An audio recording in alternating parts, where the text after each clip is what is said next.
We're live. I just noticed that. Yeah. Whoa, what's going on with your audio? You're getting feedback? Yeah, it sounds like you're talking into a 5-gallon bucket. Really?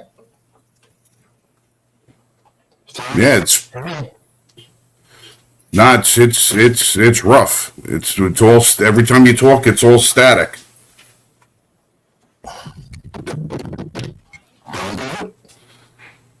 I don't know if if anybody who's watching, give me a sound off. Let us know if Mike's volume is coming in right for you guys or not, because on my end, not so much.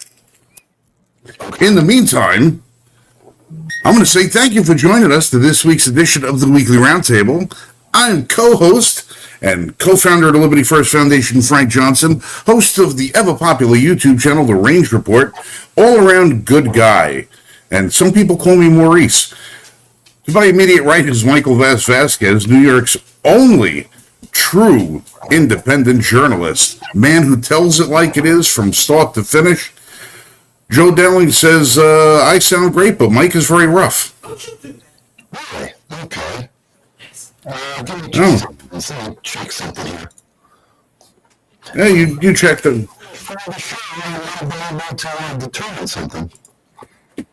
It's, okay, we're going to diagnose the audio symptoms of Michael Vasquez's soundboard at the moment.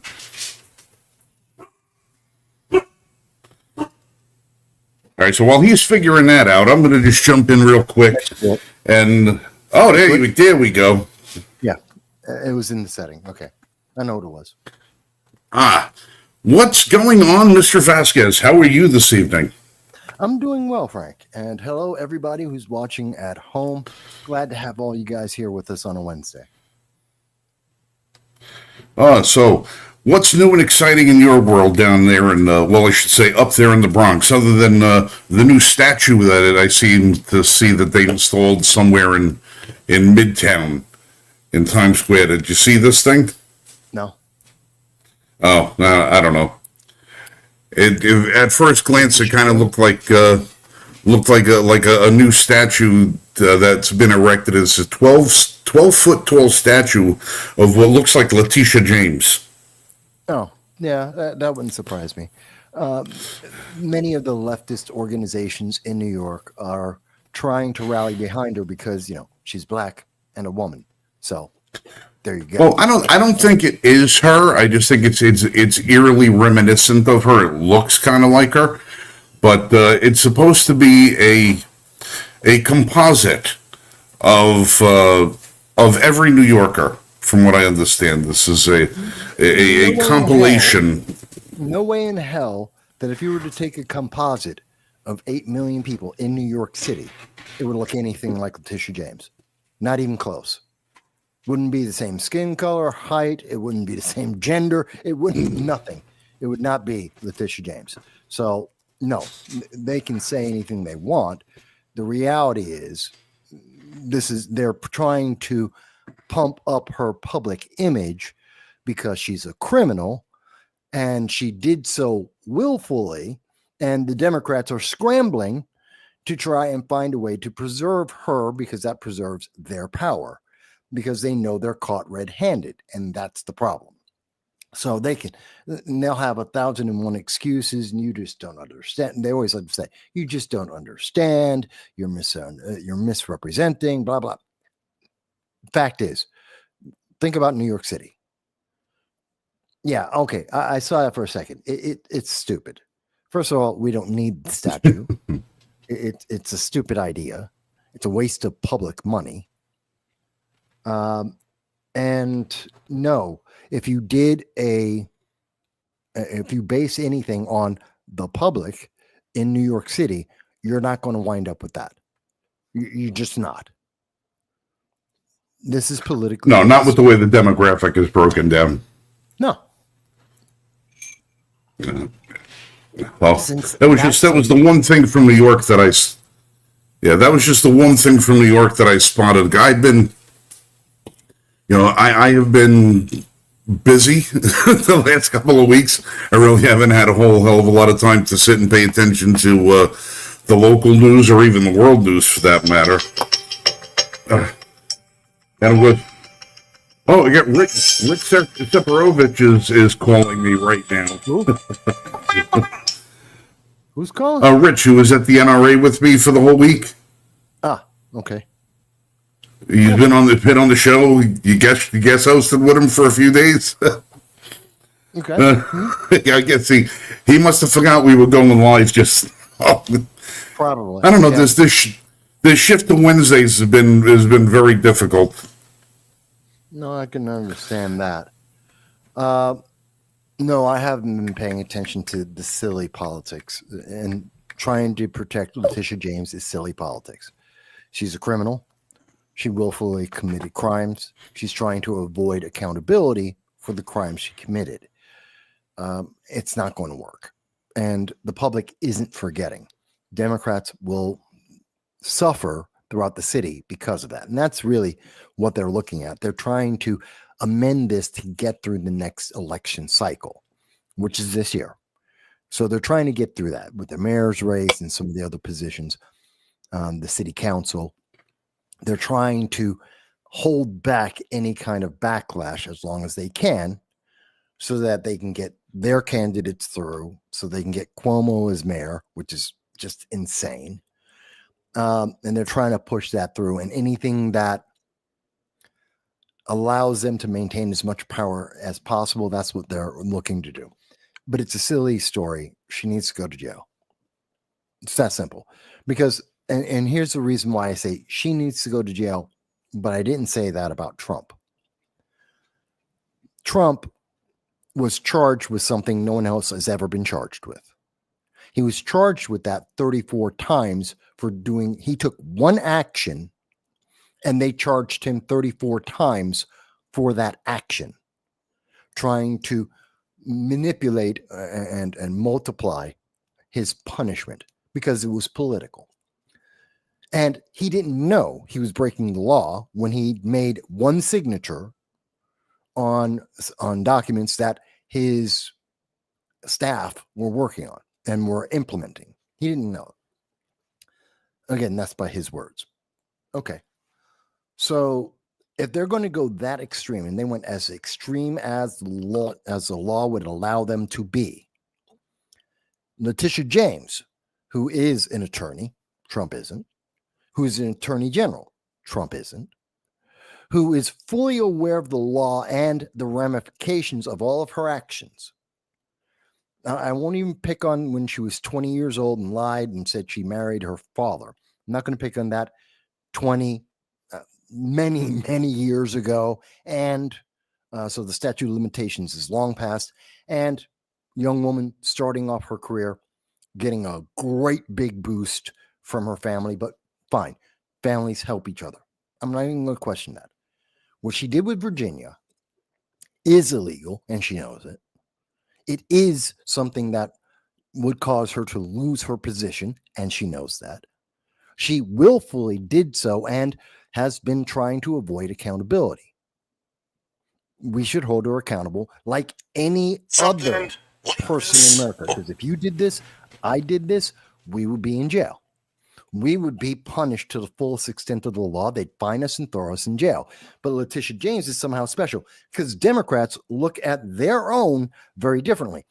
Judge Dugan, did you hear about Judge Dugan out of Wisconsin? Is this the guy who's trying to nullify Trump's executive order and have 120,000 people voting? Which, I don't know, there's 16 different judges that are messing with the system right now.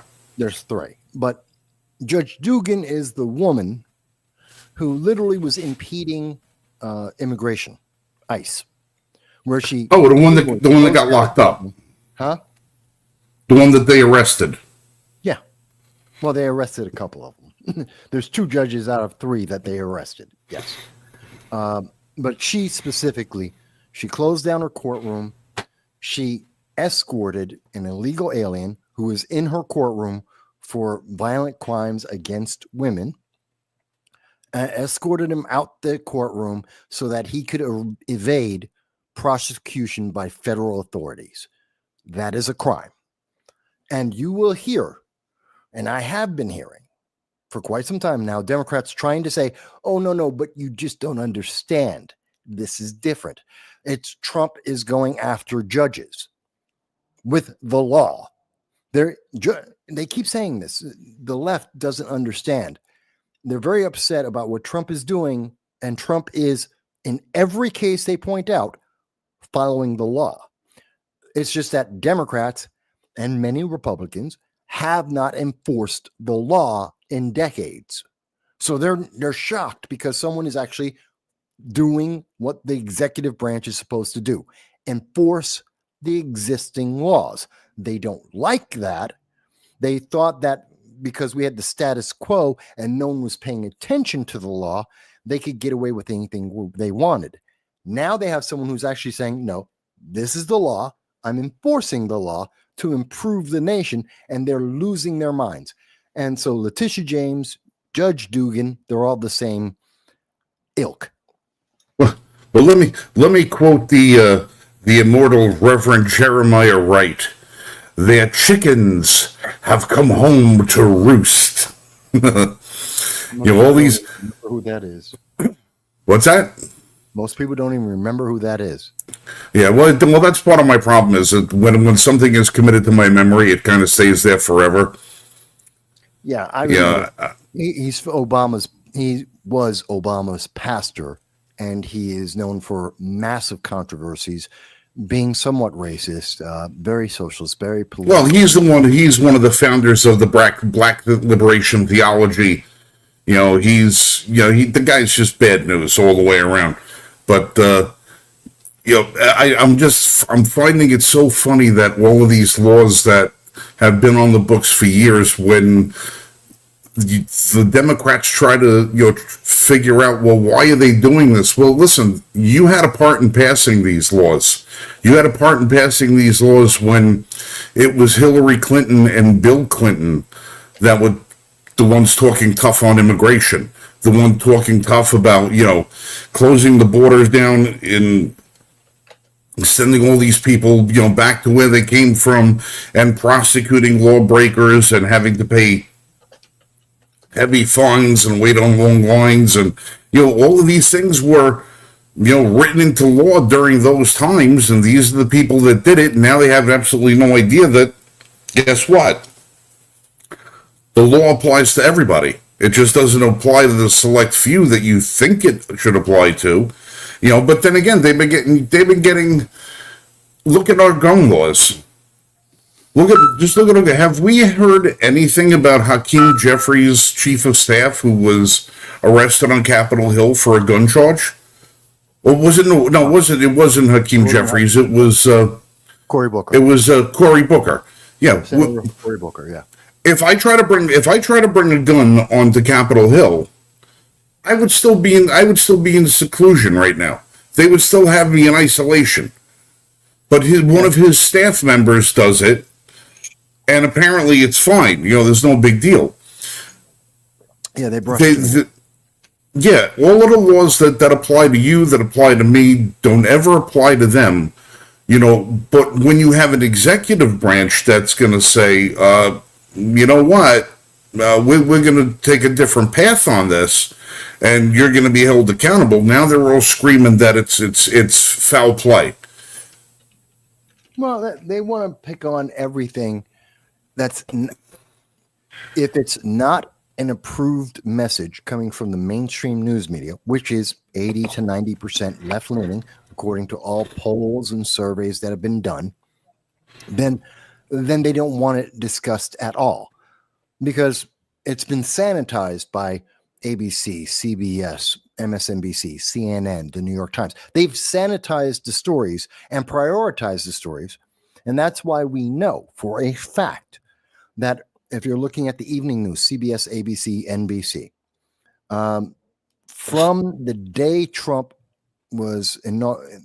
inauguration until April 10th, we know for a fact there were 900 news stories by these three stations. And of those 900 stories, 92% were negative against Trump and the Trump administration. Just 87 were positive. And thus, that's the way they put it out there, to give this impression to the public that something is wrong. Remember when the tariff question first came up, and yes, Trump could have done it much better in implementation and the way he explained it to the public. Yes, could have been explained better, could have been implemented better.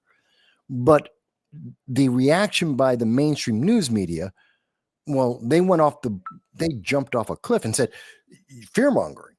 You're losing your entire life savings. You're going to lose everything. Everything has failed. America's going into a depression. 2 days later, the stock market bounced back. Not completely, but it bounced back. It was a knee-gut reaction. And I was telling people, based on my experience, having gone through as a stockbroker, having going through the .com bubble, having gone through, there was a couple of them, but .com was a big one. 9/11 was a big one. There were about the housing bubble that I went through, and everyone was freaking out. And the answer I said then, and back in 2000, the same answer I say now is, if you think America will exist in 5 years, don't sell everything. Don't panic. Relax. Review your investments with your advisor, whoever your financial advisor is. Make as few changes as you need to and wait.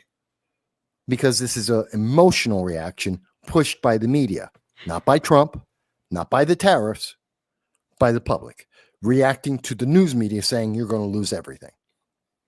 They cost people's lives. The news media killed people's livelihood because they were fear-mongering, just so that they could make a point and say, orange man bad. It's ridiculous, the evil that we are seeing being done right now. And if you or I were to try and do these things, we would be labeled racist and sexist, ist and phobe, and anti-American, and they'd throw us in jail. But it's coming from the mainstream news media, so it's okay. It's ridiculous. I think the story that I think was the one that caught me was they talked about how the economy has contracted in this first quarter of the year by 0.1 something percent. Yeah. And they were all pointing to, well, this is a failure of the Trump administration, but they also completely omitted the fact that part of the economy is government spending. And if you look at how much Trump has reduced government spending and equated that for the contraction of the government, for the economy actually grew. Well, I can make it even simpler for people. You don't have to know all the math. You don't have to follow the Bureau of Labor Statistics and all the CPI and the unemployment rate. You don't have to follow all that. I do. So I'm familiar with these numbers, but it's real simple. The number of small businesses has grown. In addition to that, and this is perhaps the best thing, compared to the Biden administration, year-over-year comparison, we have improved. In terms of where Biden left us off in January, the economy has improved. Now, people will say, but I don't feel like it's improved. The price of eggs have dropped by about 80%. The price of many items have dropped. Now, the tariffs, the battle with China, is causing certain very specific goods to increase because they're coming from China, not from the United States. Well, the whole point is buy American. Don't buy things from China. That's the whole point of a tariff. That's the goal. You're not supposed to be buying things from China. It's supposed to be expensive. Well, they also didn't report that China is also secretly dropping tariffs on a number of American products just so that they can get reciprocal drops on other things. 25%. 25% of the tariffs that China's had on American items has been dropped since last week. They have to. In the hopes that they're doing it, because they don't realize that this is this is a time game. The one thing, all right, China has a huge economy,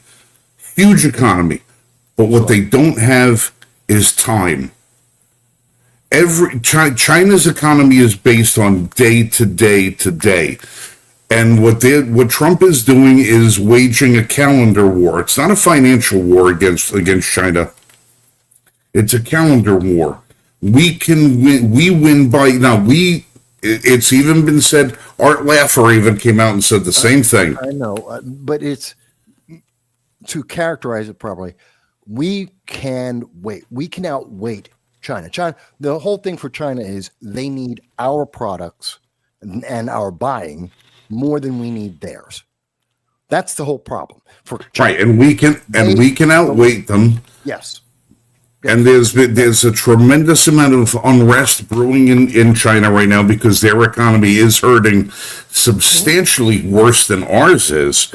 And the last thing that Xi Jinping, or whatever his name is over there, wants is 1.6 billion people in his country revolting against his government. Because those are some pretty big numbers now. And, when you've had an economy that's been doing well for a little bit of time, and the people in China aren't necessarily as starved to death as they were 30 or 40 years ago, they actually have a chance of making some sort of a revolt meaningful this time around. It would be harder to quell them now than it would be back then. So he's playing a very dangerous balancing act. But time is the one thing he does not have a lot of. And the same thing can be said for Canada. I mean, without our products, I'm looking at these videos of Canada. They've taken all the American products off the shelves. They're going to show us. And then you look at the shelves, they're 5% full. 5% of every supermarket in Canada is full with Canadian products. Well, where'd the other 95% go? Well, that's the shit you buy from America. You're not hurting us by eliminating 95% of the stuff in your stores. You're hurting your own people.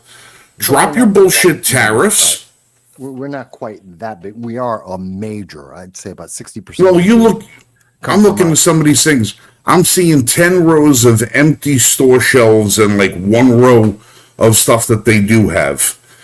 Yeah, but that's not indicative of what the real trade. But they're not. Balance. But they're not 8%.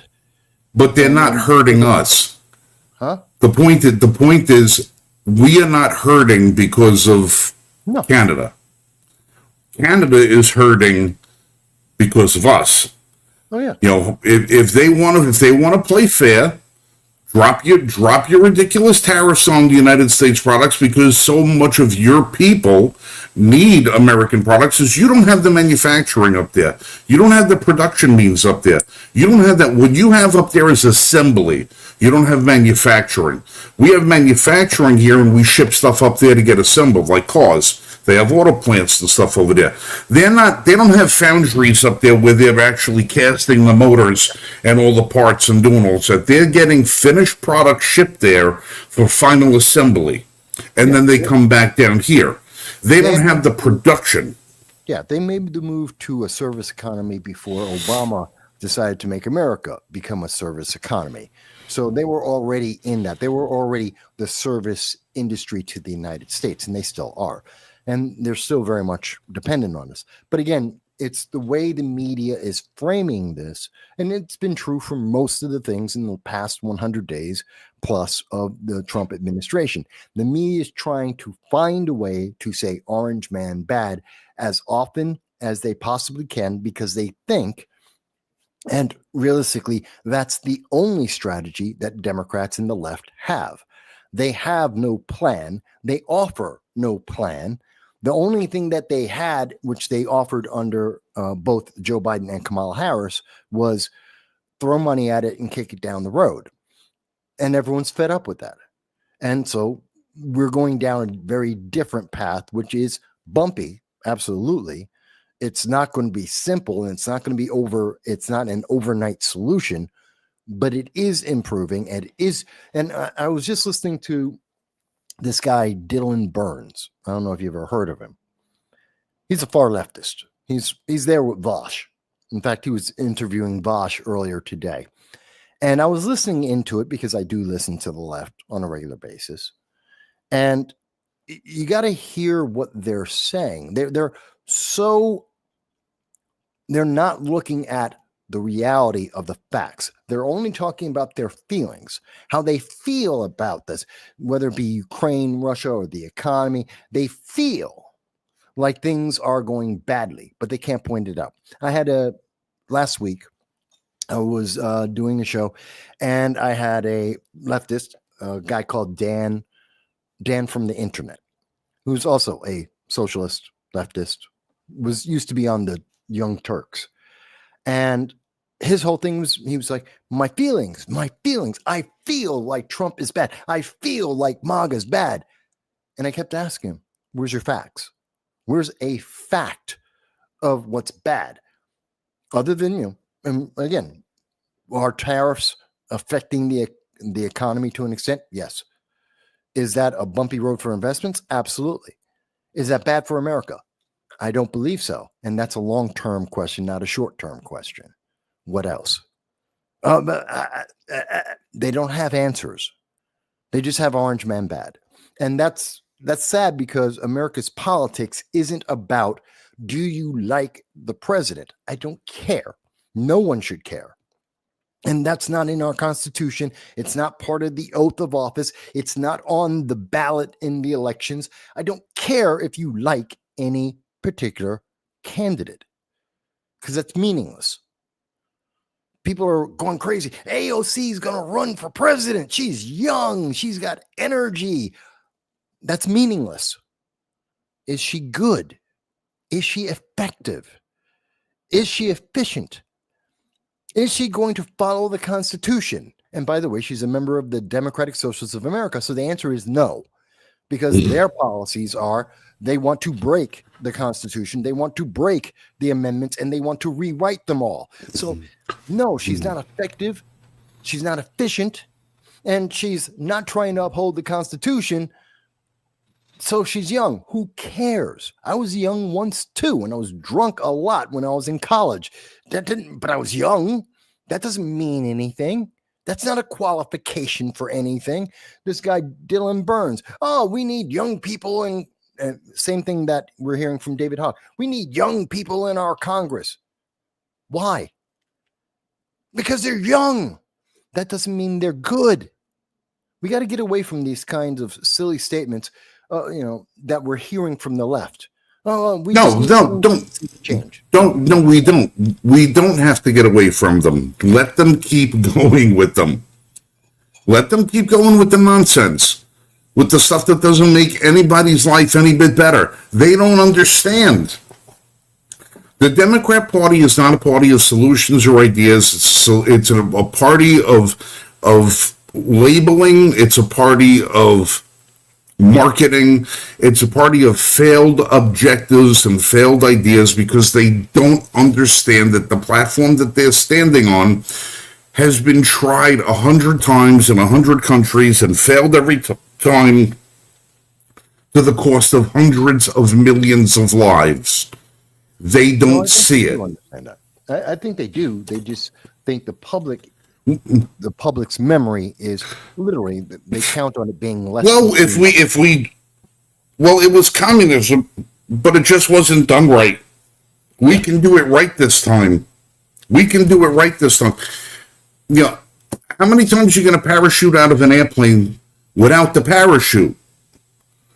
And you say, well, this time I think I can flap my arms fast enough. You're going to keep crashing. But the only problem is, it's never the politicians, it's never the leftist politicians that pay the price for their failed ideas. It's the young ideologues that fall for their bullshit and vote for it that wind up paying the price for it. Because they're the ones that wind up getting suckered into the 12 years of college and loans they'll never be able to repay, because they can't find a job in dead ballet, Latin basket weaving, or whatever the hell crap they're learning. They're the ones that that come out and they find jobs. Listen, Starbucks is not going to buy you a house. Yeah. working as a barista. What the hell is a barista? I know a lot of people who pour coffee. Listen, it's not special. It's not special. Stop with your special names for being a waiter or a waitress. You work at a counter, you pour coffee. It's a perfectly dignified job. You don't need to have a made-up title for it. Well, Really? It's just a French word. And so it doesn't mean anything. It's like it doesn't mean anything. Sanitation engineer. The left likes to feel important. Well, the first person I remember was Ed Norton. He was a subterranean sanitation engineer. And they said, "What is that?" He goes, "I work in the sewer." Yeah, that was Ed Norton's job. Let's stop elevating, using the language to elevate a job to something to sound more than what it is when there's already enough dignity in the job itself. You know, I think Morgan Freeman said it best, I think, in the movie Bruce Almighty. He said, "Some of the happiest people I've ever known come home filthy, dirty, smelling to high heaven, but there's dignity in the work." Okay, but the Democrats don't recognize dignity in anything that they don't approve of. They don't approve. Why do you think since Obama we have been actively, our schools, the colleges, the media have been actively denigrating machinists and carpenters and plumbers and electricians, people that we need. We need this desperately to maintain our infrastructure in our country. We're literally at this point importing people from other countries to do this work. I mean, this is work that a large number, roughly about 40% or so of people who are in these fields, in the trades, are making $250,000 or more a year because there's just that much of a need. The price is skyrocketing. It's going to go a lot higher. But the left doesn't respect that. They don't respect people who work with their hands. They don't respect people who build things, who have innate knowledge. They only respect someone who goes to one of their institutions, gets indoctrinated, and gets a piece of paper that they approve of. That's what they believe is dignified. Everything else is not. And that's part of the reason why we have such a divide. What happened to the left? If you go back and you look at like the 1960s, right? You had young kids from all over the country that hitchhiked from the East Coast to the West Coast because they thought California was where it was at, right? And, they were all getting into Volkswagen microbuses and Beetles and this and that, and they would hitchhike.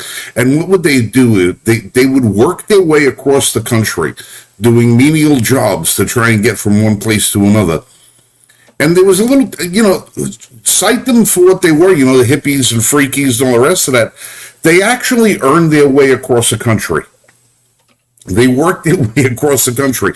And a lot of them picked up some skills. A lot of them picked up this and picked up that. And when they got to where they were, when they were standing at Haight-Ashbury and they're talking about how the guy in the button-down shirt and the tie with the pressed lapels and the starch suit jacket and all the rest of that, they were the squares, man. They weren't hip.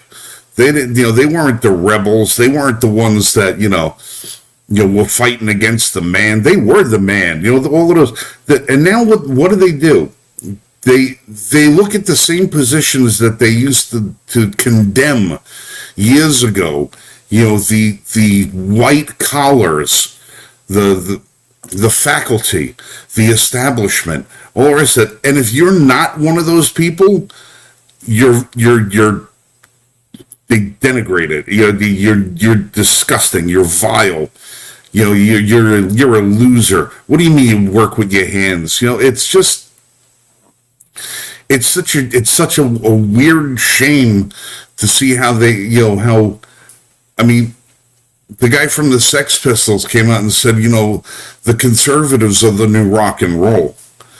It used to be the left was rock and roll. They were the rebels. They were the ones that were bucking the system. But now it's people that thought the conservatives are the ones that say, you know what?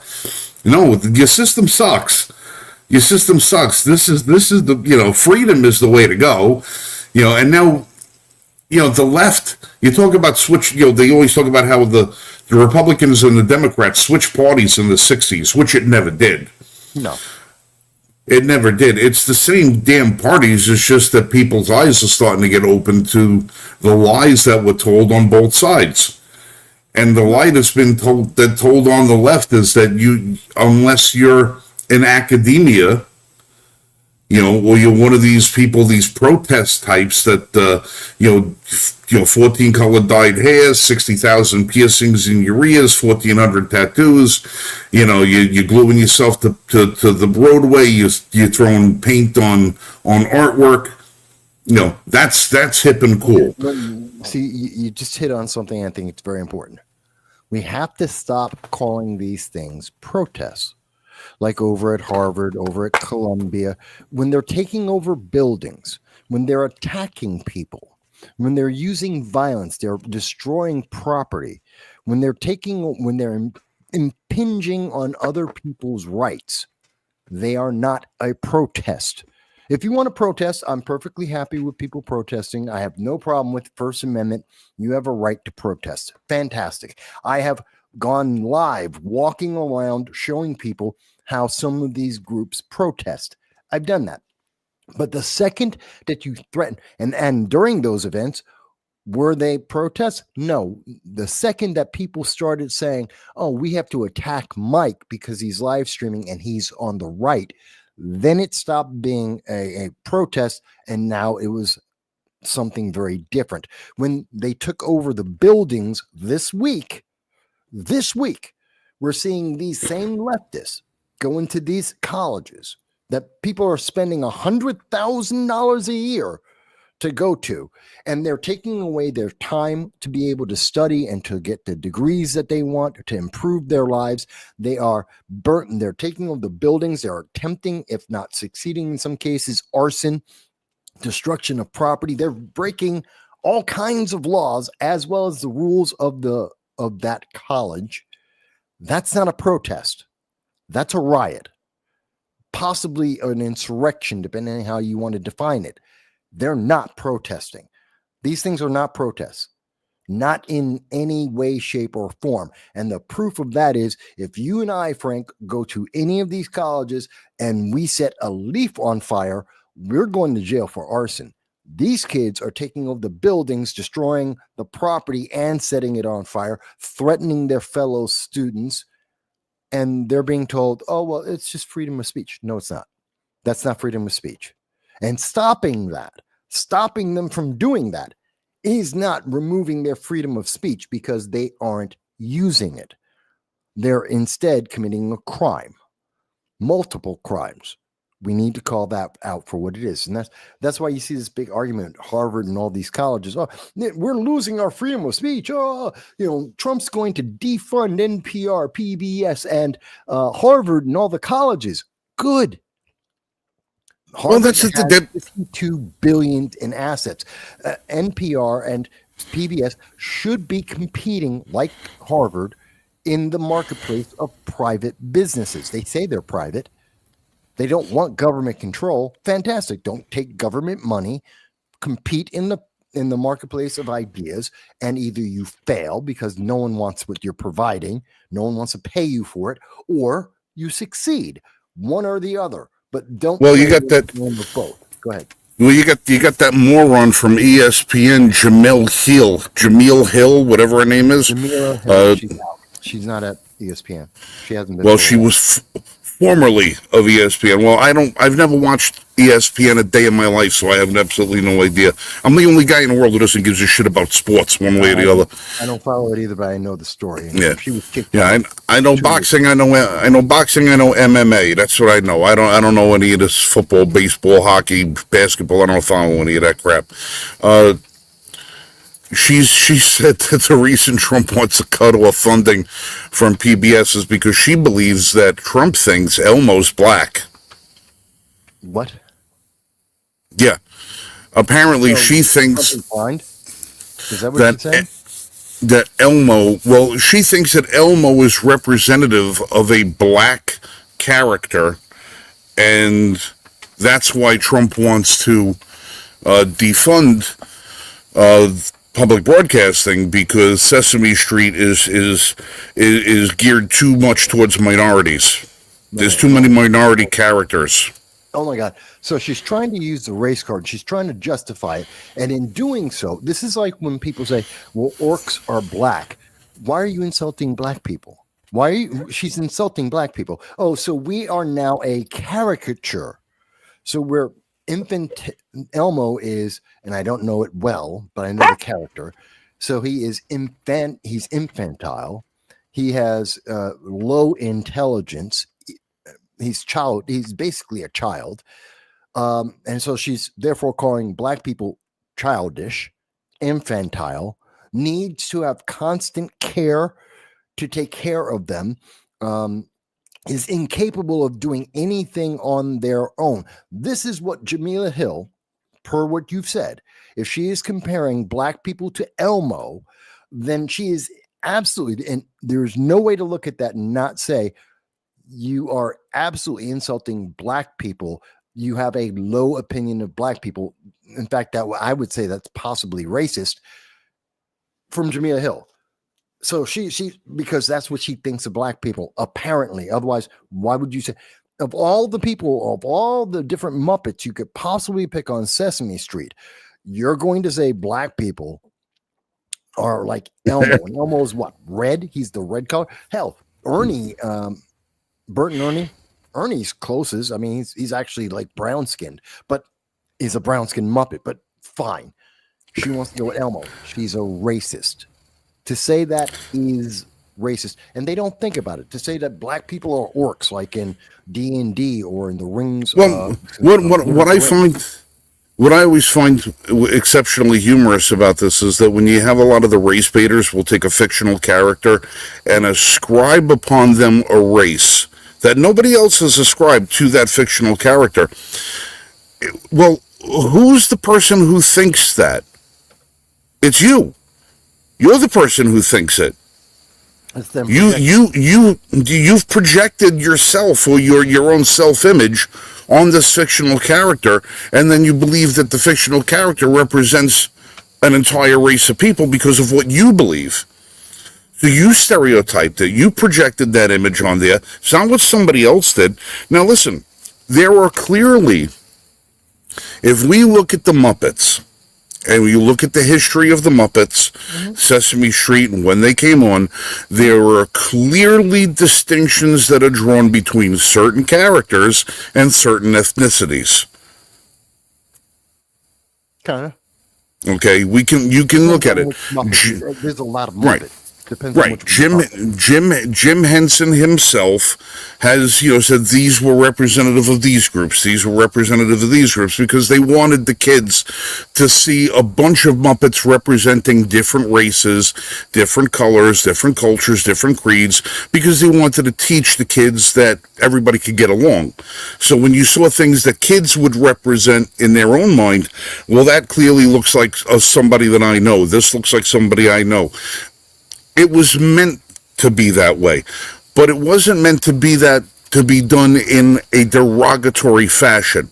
It wasn't meant to be done to label one group as a specific type of person or to reinforce a specific stereotype.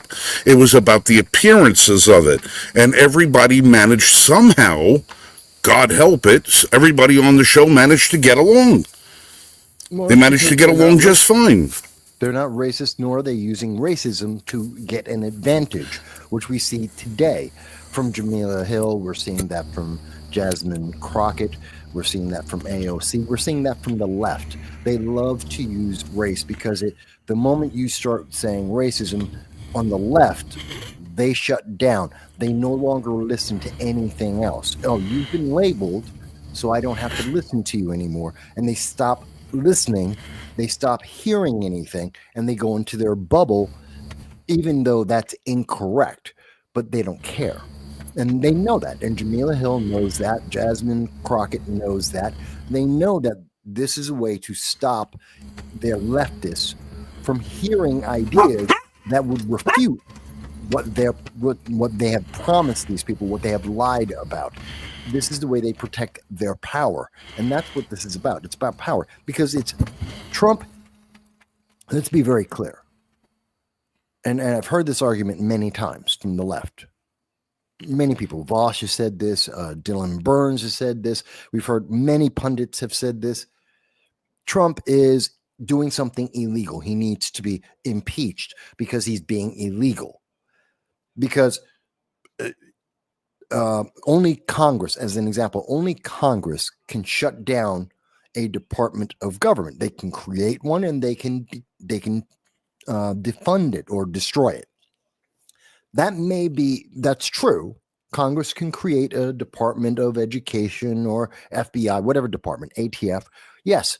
And they can close them permanently. Absolutely. But Trump is the executive branch. He manages them. And Trump hasn't closed the Department of Education. He hasn't closed USAID. He has defunded them. He is managing them by taking away all of their funding and all of their personnel, which are part of his power as the executive in the executive branch. He has changed the mission statement and changed the funding allocation and the workforce allocation to these departments to zero. That is the power of the president. But we get another president, that could change. Congress needs to step in and actually shut down the Department of Education, the ATF, USAID. Yes. Well, but the left doesn't say that, because as simple as that is to explain, as I just explained it to you, it's like 30, 45 seconds. They're not. Well, Trump is screwing the pooch on the ATF because they just got $1 billion bump in their allowance. Yeah. So there's a lot. So I don't understand that. At least there is a bill right now that's moving up through committees, and hopefully it's going to get voted on soon, to remove short barrel shotguns, short barrel rifles out of the ATF's registry, along with the reintroduction of the Hearing Protection Act, which will get suppressors off the registry. The more things we can get off the registry, the less the ATF has to do, and with the less the ATF has to do, the less money they need to do it with. So, Bob's your uncle. But again, and they Congress has to do its part, because it isn't all within the hands of Trump or the executive branch. It's Congress that has to do these things. Well, right now we still have and I hate to say this, but the only way that we're actually going to get Congress to do what the American people reelected Donald Trump to do is we got to get rid of 20% of the Republicans and replace them with 20% of MAGA Republicans. Because as long as you got assholes like this Tillis guy from North Carolina that won't confirm judges because he believes that more people should have been prosecuted for January 6th. And he disagrees with Trump's pardons. So he's going to instead allow the clock to run out so that this leftist Obama-appointed judge, who is going to run out his clock because he's retiring, if Congress doesn't fill that slot, he's going to get to pick his own successor. And he's going to pick out somebody who's even more radical than he is. Because we have one idiot from North Carolina, my home state here, that is, because he's got a bug up his ass against Trump, he's going to screw the entire nation. Well, that's again the stupidity of some of the people. They're playing politics instead of talking about what's effective and efficient. Again, I think, and Trump has made the case effectively, showing the evidence, as we've discussed on this channel many times, about the fact that we have illiterate kids who are graduating from high school and they are illiterate. There is a reason, and a very good, valid reason, to defund the Department of Education. There's a very good, valid reason to get rid of the ATF. Absolutely. But we need the public to do that, to put pressure on Congress, because Trump can't do it by himself, because the executive branch doesn't have that power. It would that would be Trump overreaching, which he is not. But the left, Right. Well, this is where. Right. Well, it's going to come down to, again, when the midterms come up, it's going to come down to the voters, to say, okay, listen, this is how far we've come. These are the obstructionists that are on our side of the aisle. Let's get these people the hell out of there and put people in there who's going to move the ball forward before we get to the general. Because God knows what will happen in the general. I mean, are the Democrats going to be able to rebuild their party between now and then? Not if they keep going down to wherever the hell they're going in South America, trying to bring wife beaters and traffickers back. They're not going to. They're not going to get move their ball forward that way. And let's hope they keep acting a fool, because that just works in our benefit. But the fact of the matter is, we've got three branches right now that are, two of them are in our favor. One of them I don't have a lot of faith in right now. The Supreme Court has been acting very funny with a bunch of their decisions. I think the Supreme Court is trying to put a legal break, or to apply a legal break to slow down Trump, because he's been moving very, very quickly. Yeah, but that's not their job, though. Their job is not to slow down the administration. But that's what they're doing, and they shouldn't be. I'm not saying that I agree. That's what it seems they are doing. Is they're trying to send a message to Trump. Too much is happening too quickly, and he is on the edge, in their opinion, apparently, on some of these issues. And so I guess they're trying to get him to reevaluate some of the things he's been getting closer to doing, I guess. I'm not sure. But that's what it seems like they're doing with the Supreme Court. Not really in their wheelhouse, but yet still happening. Fine. But they've also come down with several decisions that have reaffirmed, like the fact that Trump does have the right and the power to mass deport classes of people, as every president before him has had and have done. So can Trump, which the left are losing their minds about. Again, it's about how they push this out to the public, though, to make it seem. I'll give you a great example.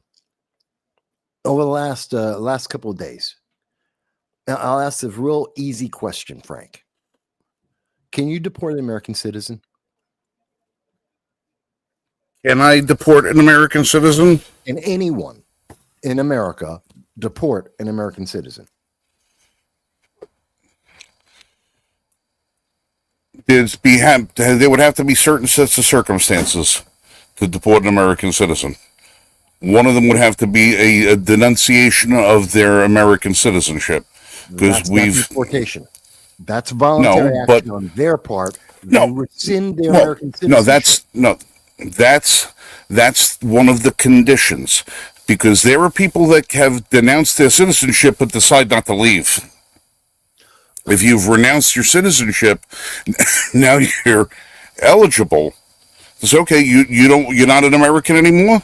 You can be deported. Where would you like to go? That's something that's, again, you're not. That's a individual who's an American giving up their American citizenship. They are no longer an American, and that's a voluntary action.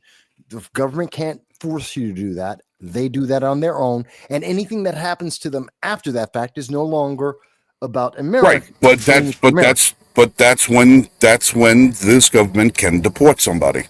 Right, but that's not an American citizen. That's deporting an illegal alien. At that point, they become an illegal alien.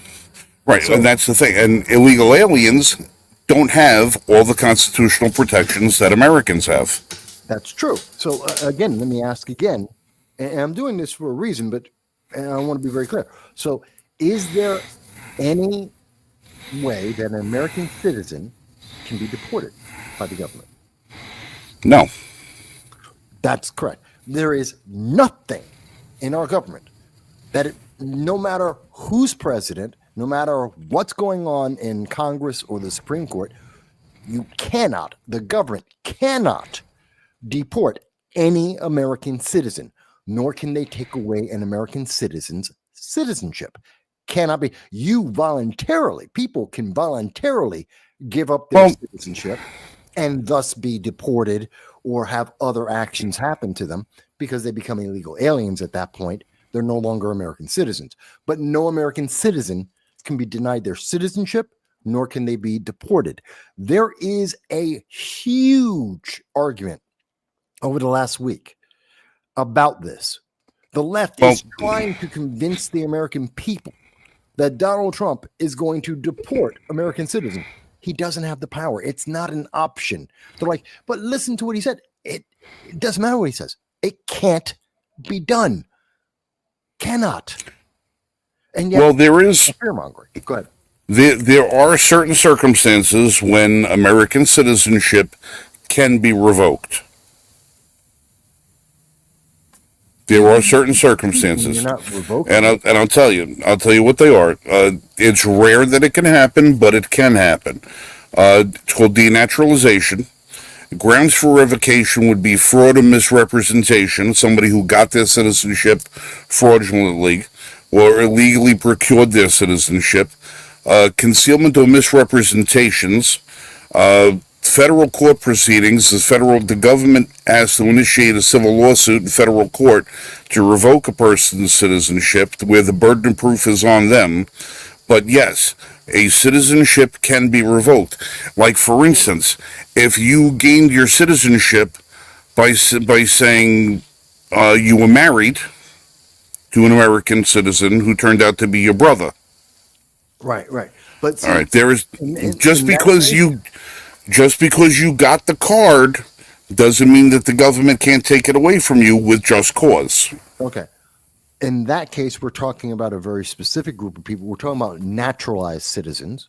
Right. If you were born in America, you were born in the United States to American citizen parents, and there is none of this birthright controversy that we know that the birthright doesn't necessarily apply to children of illegal aliens. It was instituted for freed slaves way back when. That the citizenship can't be revoked unless you yourself were to denunciate your American citizenship, and then the government could theoretically, deport you at that point. But otherwise, you can't. It's got to be under very certain and specific circumstances. Which is a very specific class of people, not American citizens, but naturalized citizens, which is a slightly different category. And that's the only thing. And of course, fraud, you lied. The terms, you did not swear to America. You deceived America about becoming an American citizen, which would invalidate the root of or your allegiances are still to the country that you came from, and it can be proven that your pledge to be a good citizen was made fraudulently. Somebody who comes, oh yeah, I want to be an American citizen, but turns out that they're spying for their home country while they're here.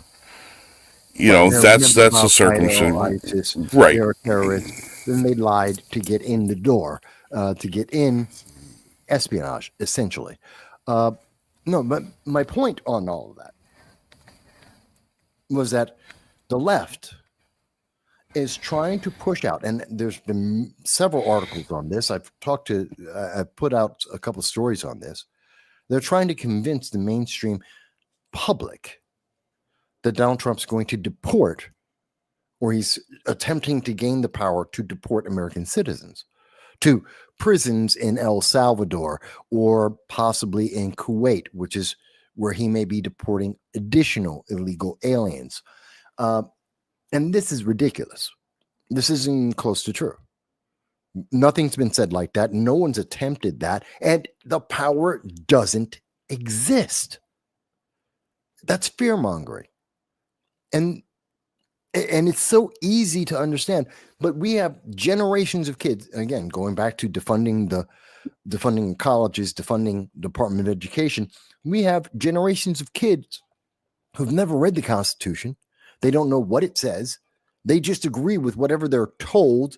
They don't independently think about these things or do the research on it. And so they just believe that my favorite leftist is telling me, my professor in college is saying, Donald Trump's going to try and deport you.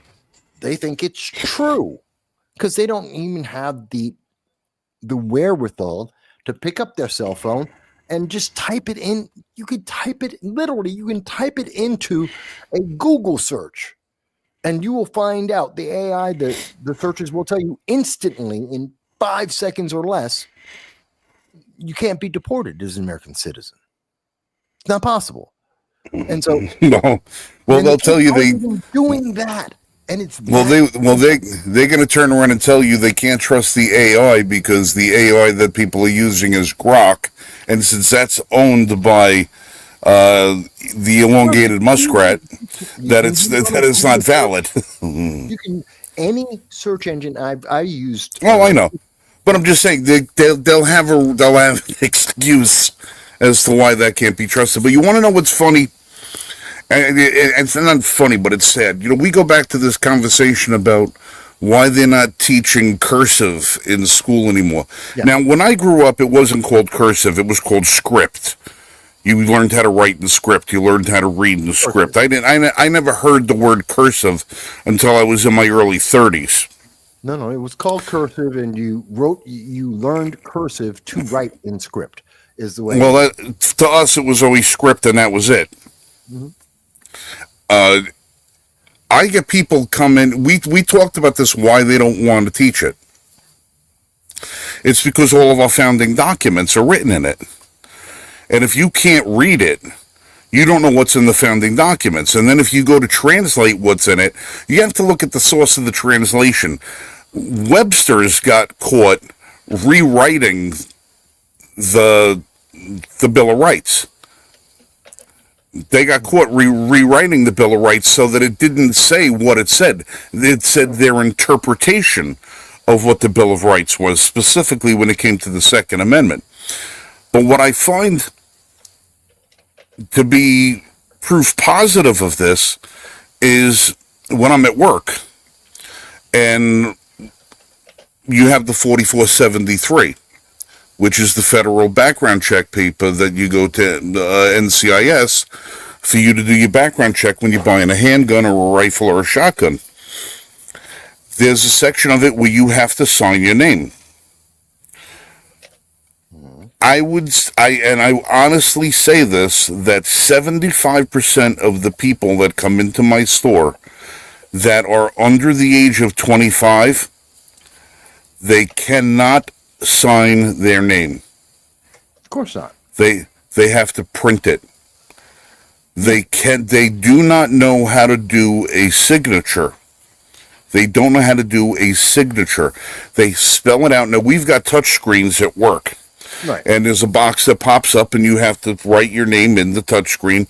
And this is your testimony that all the information that you provided is truthful and accurate to the best of your knowledge.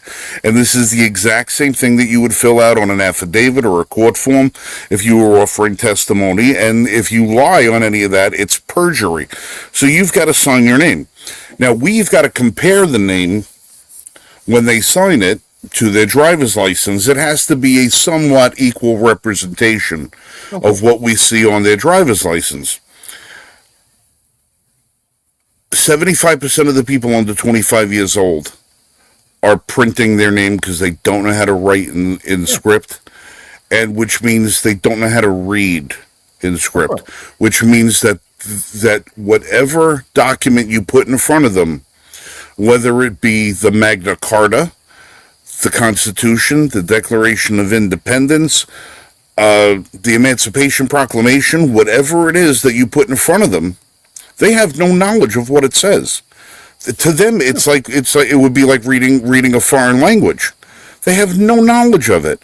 And to go one step further, I was working with one of my coworkers who happens to be very young, very bright kid, 26 years old, 25 years old.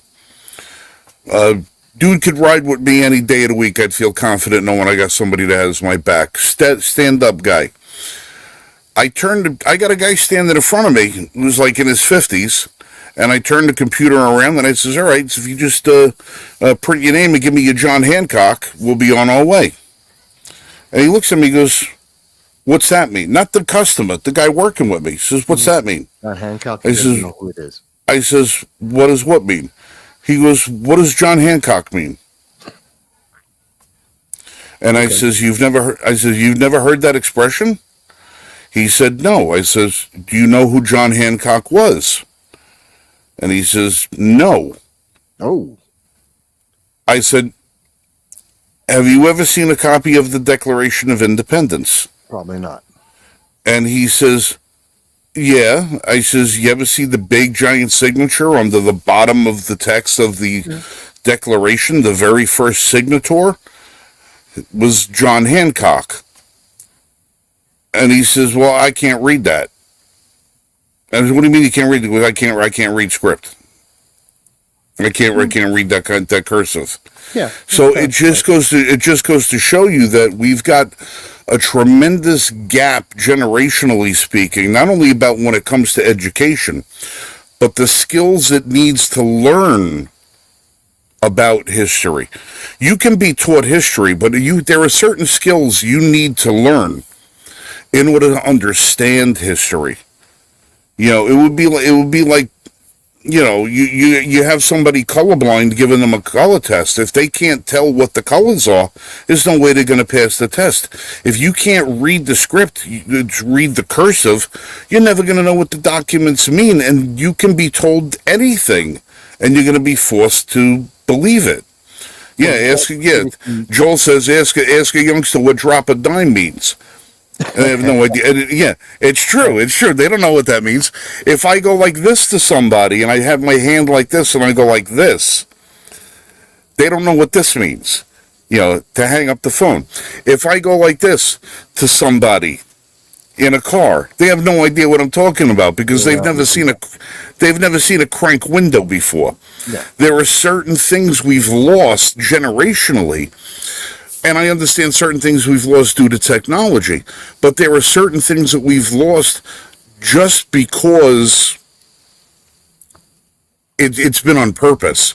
There's been a method to why we lost certain things in our society.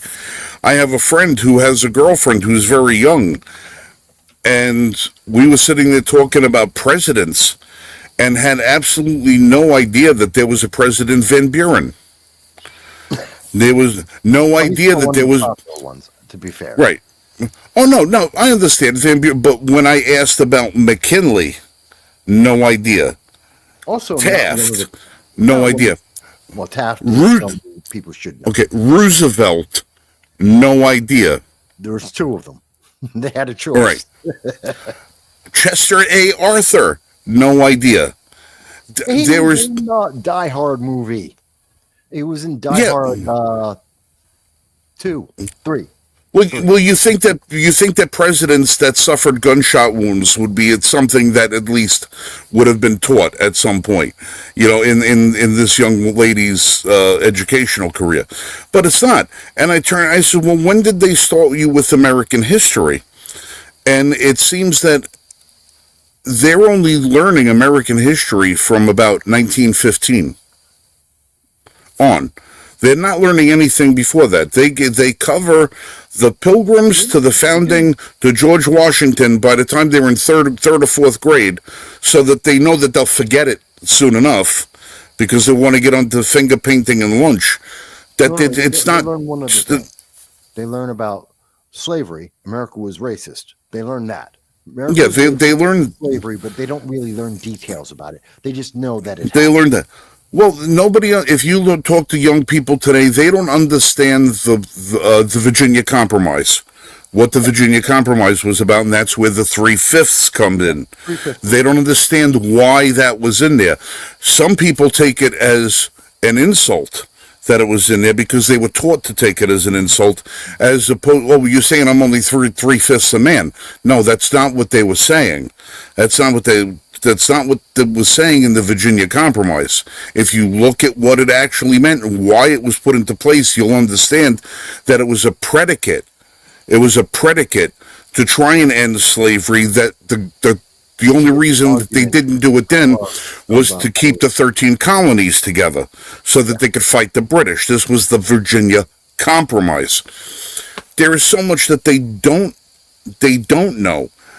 And I'm going to give you, for instance, of something else. I'm driving yesterday with Lori. We're coming back from a place that I'm going to talk about later. Some big news that we're going to break later. I was looking at the GPS, and I'm looking and I see a town on the GPS. I'm in North Carolina, and the town that I see is called Bunker Hill. Mm-hmm. And I said, but wait a minute, that's not anywhere near here.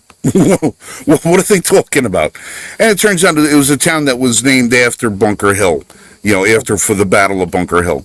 And it was because we were having a big problem with our GPS last night coming back from this place. It looked like the car was flying in midair for about 45 minutes while we were driving because the maps hadn't updated. And I was looking at it and I saw Bunker Hill and I'm like, since when is Bunker Hill in North Carolina? There's a few Bunker Hills out there. Oh yeah, but when you think Bunker Hill, Massachusetts, of course. You think of the Battle of Bunker Hill. If I told you Antietam, you're going to think Antietam. Whatever it is. And I was just surprised. And I got to thinking, how many people would, if I took them to Bunker Hill, North Carolina, and said, this is the historic place of the Battle of Bunker Hill. They wouldn't know. They would have no concept of it because they're not taught it anymore. And this is why we need to defund the Department of Education, which is within the power, what Trump has done is within the power of the executive branch, which is to remove the employees, to change its mission statement to be defunct, essentially, and to take away that funding is all within the power of the executive because they have obviously failed. If American citizens, children, wade through our education system for 12 years, can't tell you Bunker Hill is up in Massachusetts, if they can't read script to read the very own Constitution that is the cornerstone of our nation, then it has failed, and we need to, worst case, to replace it. Best case, bring it back to the states like it was back in 1970s, because part of my education was before there was ever a Department of Education. Well, the left likes to make people think that there's always been a Department of, it started in my lifetime. I was being taught before there was a Department of Education, and they have only made it worse. It is a recent social experiment, and it has failed, and it costs way too much money for that failure. We need to get rid of it. That's my opinion. Well, I'll give you, for instance, my mom passed now a year and a half, 2 years now, right? And when my mom was home with us and we were talking, I learned how to speak Italian from her. Now, I could understand it. I can't necessarily speak it. But my mom, who was born in 1937, sorry I'm putting your age out there, Mom. My mother was quadruple lingual. My mother could speak, and nobody would ever know this talking to my mother. My mother could speak fluent Italian, English, French, and Latin. My mother could speak these 4 languages, and I asked my mother way back when, how did you learn it? She goes, I learned them all in school. Mm-hmm. And my mother obviously graduated high school far before the Department of Education was ever instituted. And I talk to these kids today, they can't even string a sentence together. Now, if I look now, I graduated high school in 1990. Now I'm dating myself. And if I look at what my educational background was by the time I graduated high school, and I look at history, I would have had to have learned everything, if I was looking at American history, from the time the Pilgrims landed at Plymouth up until 1990. Now, I had lived the 18 years prior, that last 18 years, I had lived it, so I wouldn't have had to learn that 18 years of history because I had lived that 18 years of history. I might have had to have some revisions of like what happened in 1977, 78, 81, 82. But I knew that was the time frame that I learned. Plymouth Rock to 1990.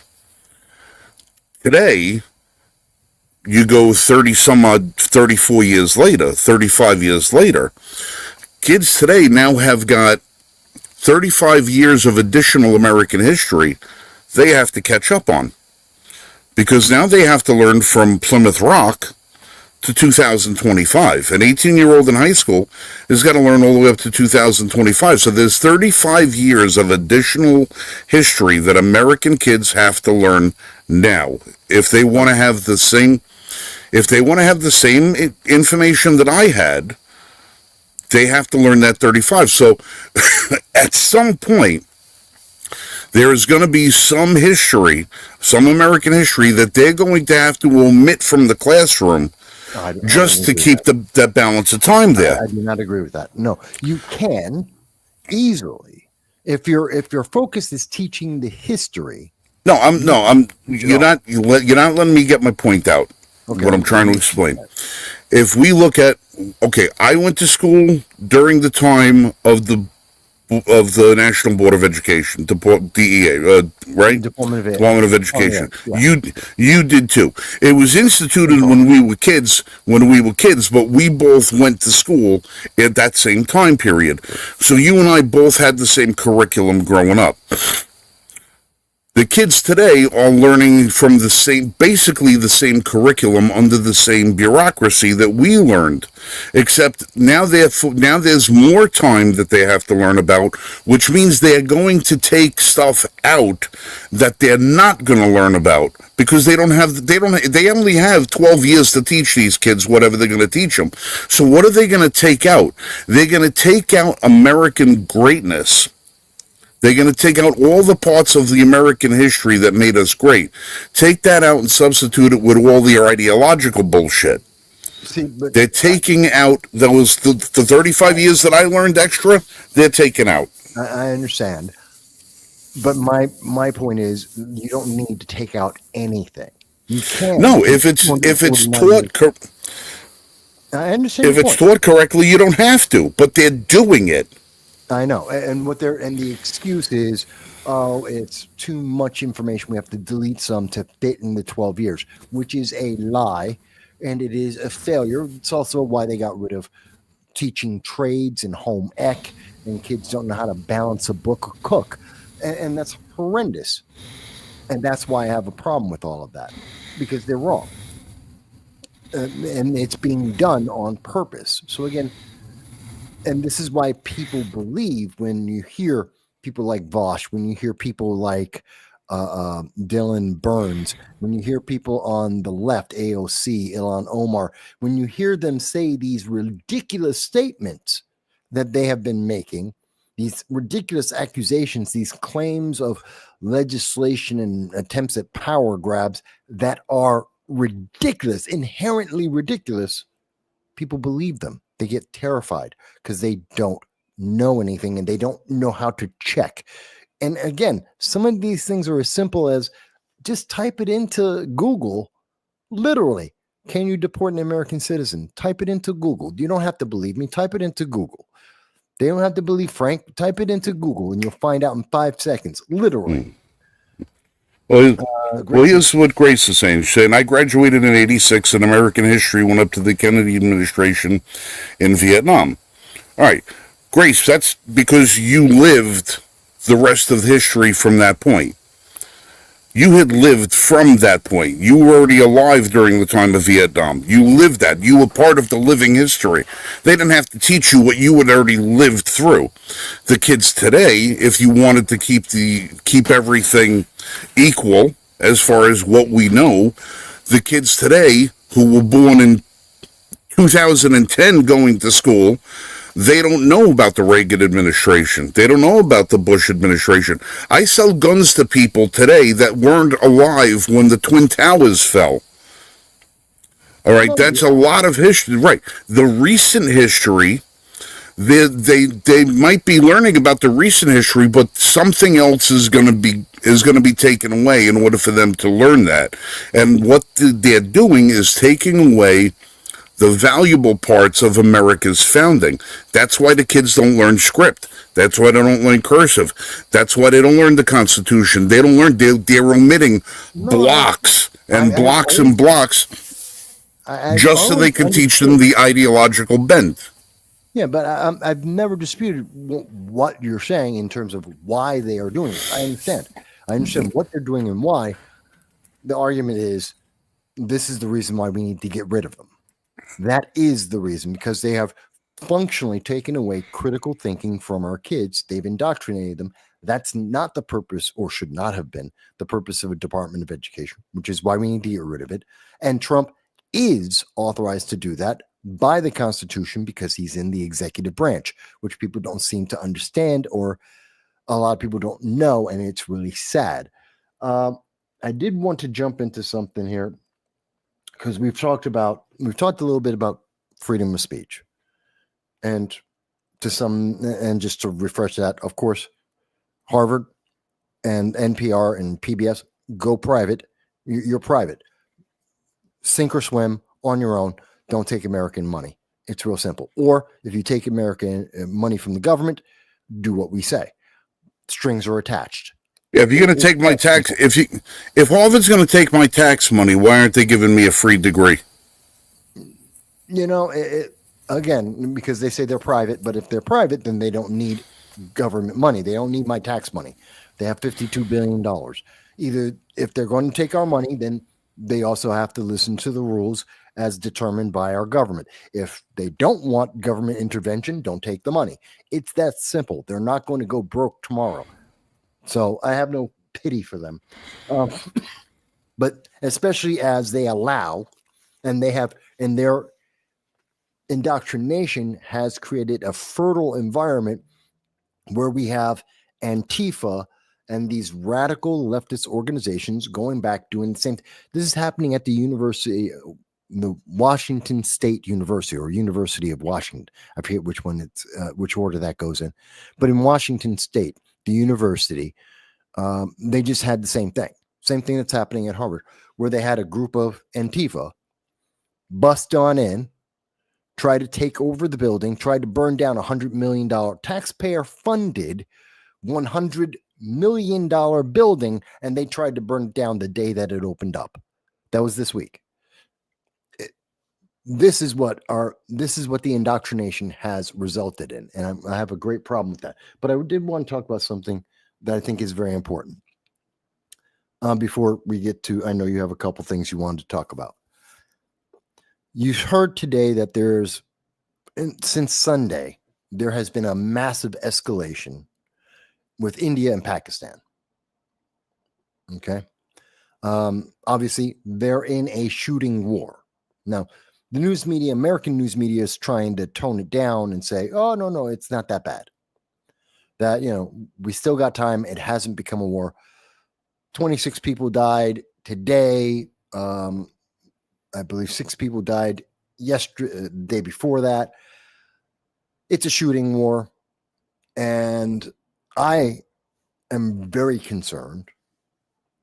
But here's the thing. We've been told by the left, America should be isolationist. But at the same time, we shouldn't be intervening in other countries. But they want us to intervene in the Ukraine. They want us to intervene in Gaza.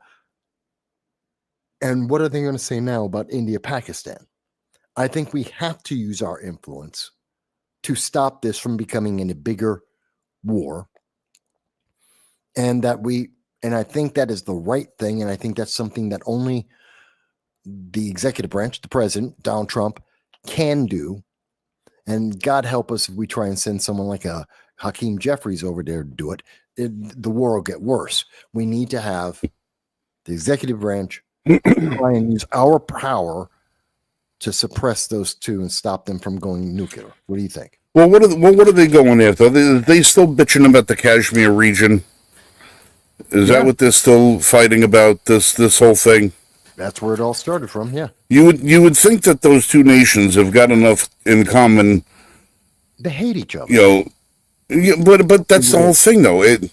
It's just so ridiculous. You would think they would have so much in common, not only geographically, but when it comes to religiosity and when it comes to traditions. No, religion. They should be able. Well, they should both be able to. Pakistan is Islamic, and India is Hindu. They hate each other with a intense passion. But what I'm saying is, if we're taught everything that we're taught about how all of these religions are all about peace and love and everything else, well, you should have two of these groups that are been neighbors since the beginning of time. They should be able to work it out. Should be able to get along. Should be able to do whatever they got to do without killing each other. But hey, you know what? As long as the friggin' call centers stop calling me and try to, convince me that my warranty is expired on my computer and try to get money out of my friggin' bank account, I don't care if they blow each other up. I do, because it is the consequences of them going into war are far more catastrophic than people think. If you think the Ukraine war hurt the economy around the world, you have no idea what's going to happen when India gets into a war.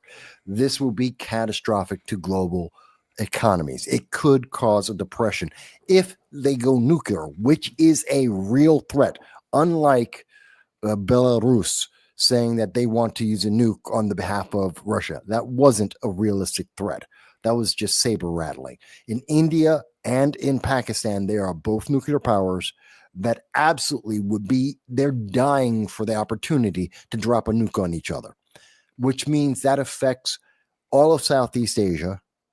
That means our allies in Korea. That means our allies in Japan. It could possibly and probably will reach out to our allies in the Philippines. It will contaminate ocean waters. It will affect fishing. It will affect food, global food. It will affect international trade and tech services here in the United States, which we outsourced. So that will have a very big negative impact on the STEM jobs here in the United States that we pimped out because of the H-1B visas.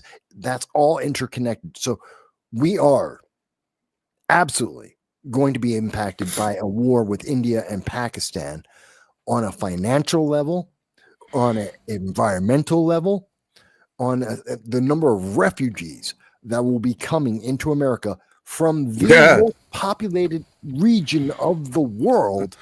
Is going to be enormous. All right, number one, this is one of those circumstances when somebody tells me all the things that can go bad if a country around the other side of the world goes to shit with itself. And because of how much we rely on them to do this, that, and everything else, it reminds me about maybe why we shouldn't be so reliant on a country halfway around the friggin' world. I agree with that. Maybe if we kept our investments a little closer to home and invested in more stable nations like our own, and we employed more people to do these jobs like our own, that maybe we wouldn't have to have so much of a vested interest in what goes on around the world, to the point where somebody at some point is going to tell my neighbor that they got to send their 18-year-old fucking kid over there to die. Because I sure as shit don't want it. I don't want to have somebody tell me that I got to open up my extra bedroom in my house to a family full of refugees because the government that they live under decided that they want to blow each other up. Maybe if we didn't have so much to do with these people and concentrated a little bit more on our own backyard, like Grace says, maybe we should teach our own kids how to code. Yeah, maybe we should. Maybe we should be able to do some of these things here. I mean, Joe Biden said he wanted all the coal miners that he cost their jobs that they could learn how to code. But maybe we should be doing some of this stuff here. Okay. Well, we already do. There's actually a glut of STEM workers, American STEM workers. There's 2 to 1. There's more than 2 U.S. STEM workers for every STEM job. We're just more expensive than people from India, which is why the H-1B visas exist and why many of the tech companies were trying to expand their licenses to get more of them. I've been talking about that since 2013. But more importantly, one, I agree with you. We cannot and will not, and I do not believe we would need to send American troops to India or to Pakistan. American troops don't need to be anywhere near there. Not even. Oh no! It wouldn't. No, it wouldn't be troops. It would be advisors. No, not even. You know, it would be forward observers. None of It that. would be something. I don't need wanna- to send anyone for any. We don't need And- any troops there. Right, and that's what. And we also don't need to send them any friggin' money. We don't need to send them any material. Oh, you got nukes, then you got tanks. You got tanks, then you got troops. You got troops, then you got food. They actually Let them. They don't need that. India already has tanks and troops, and they have nukes. They already have that. So does Pakistan. They've been gearing up for this war, and because it's not the first time. I mean, the last time they were going to war was 6 years ago. All right. Well, let me give you a quick story. Years ago, there's a cop walks into a restaurant on this hot summer night when the rain is coming down and the fog is across the floor, and some lady comes in after him and says, officer, there's two guys in the alleyway. They're trying to kill each other. So the officer puts on his raincoat, he goes out into the alleyway and he looks, and there's a circle of people standing out there, and there's two guys in the middle of the alleyway, and they each got a big knife in their hand, and they're trying to stab each other. They're doing the whole West Side Story dance, dancing around each other, stab here, stab there, poke this, poke that, and the cop is just standing there with the gun in his hand. And somebody says to the cop, says, officer, aren't you going to do anything? The cop says, yeah, I'm going to shoot the winner. Yeah, that's not international politics. That won't work. No, but here's how international politics works. Listen, you two assholes want to go to war, fine. You guys go to war. You want to blow each other up, fine. You blow each other up. But when the shit hits the fan and you screwed up the rest of the world, guess who's going to be paying for the fix everything? You. So what are you going to win by winning a war when you turn out to be a pariah for the rest of the world and you're responsible for trying to fix everything? Because we're going to bill you for what we lose. I wish that were something that would actually stop them in a war. This is a religious. It's not. They don't care. Aspects do not affect a religious war. All right, then you know what? Then nothing's going to stop it, because if this is going to be based in religion, then no amount of diplomacy is going to manage to stop it. The only thing that's going to manage to stop it is going to be able to tell them you're going to have to fight a conventional war, because if you go scorched earth and destroy everything, the winning religion has nothing left to claim. So if you want to go at it, drop the nukes, we come in, we take them, we dismantle them, we do it, and then you guys want to go toe-to-toe, then go for it, and let the winner prevail. But whatever damage you do to the planet, to the economy, and everything else is going to be on you, and we're going to send you the bill for it, and we will collect. But you're not going to go nuke. Like that. With the amount of damage, if they go nuclear, the damage and the consequences of that are irrelevant. No, that's why we said diplomacy is going to come down to, if this is a religious battle, you're not going to stop them. They're going to go for it. They're going to, because when you got one of those two religions that's got the history it has, you know that it's going to go. You know it's going to go. It's just going to be a matter of time. So you got to be able to just play the card and say, yous are going to go, yous are going to go, but you're not. But we're going to take the nukes off the table. This is when you can get a hold of your other nuclear superpowers around the world and work together with them to say, okay, listen, they're going to go for it. Let's work together and disarm this situation and let them go conventional. And then we'll just watch it happen. Because if you let them see what goes conventional, you can see what's going to happen when the rest of the world follows suit. Do you really want to go this route? No. Let's disarm them. Let's get their nukes the hell out of there. And then let them go conventional. Let the chips go fall where they may. I'm not sending kids there. You can't take away their nukes. They'll never get them up. Never. But I understand your concept. It's not bad. It's got problems. But it's not realistic. I don't believe. I believe All the right, United States is going to get more involved in this because we all right, have. but they've been, like Grace says, they've been going at this since before Oh 1947. yeah. Oh yeah. It's They've been very going long. for this they're going for this for 80 friggin' years. 80 Well, years they're going at it, well, going at it. We're not going to stop them. The only thing we could do is limit the amount of damage they do and let a winner take all situation. Limit the damage, because if there's nothing left, if they go nuke and there's nothing left on the battlefield, then what are you fighting for? There's nothing left. I don't care about them. I don't care about. I don't care about them either. I don't want to. I don't want to see I don't care. I don't want to see the fish in the ocean get friggin' fried. I don't want to. I don't want. I don't want to have my shit disrupted here if I don't have to. I'm worried about If the they want, US but if they want to, but if they want to kill each other, hand to hand combat, conventional warfare, we ain't ever gonna stop them. The only thing it's gonna do is we're just gonna spend time and money trying to prevent the inevitable we can stop them for a while. for a while. It is inevitable, but we can stop them. Right. So instead of us worrying about it, it'll be our grandkids that worry about it. And then maybe you won't have. And then maybe you won't have. Maybe by the time our grandkids are around, considering that they're going to be educated the way they're being educated, maybe they're not going to have people smart enough to figure out how to stop it. Sadly. Right, because the more we go, we're getting closer and closer to idiocracy. Yeah. Let the damage happen. If there is to be war, let it happen in my time, so my children will know peace. Except they won't know peace. It doesn't end. It's not, again, this isn't the first time that the problem is always, and to an extent, the world has taken your tack of limited non-nuclear combat because they've had wars before. The last war was 6 years ago. This is an ongoing, continuous war. It has long pauses, and then it heats up and it goes on and on and on. It's been well over 100, I believe 200 years that these wars have been going on in that region. So it's not new. It's always ongoing. It is always flaring. The difference now is most of the countries that could have the country that could have the greatest influence over this is England. And England is absolutely weak at this point. They are at one of the weakest points in their history. And they could have the most impact in preventing this from getting stupid, which is a problem. England is lost. Yes. England has become a third world country. Germany and Italy are soon to follow. Ireland is not far behind them. No, they're not.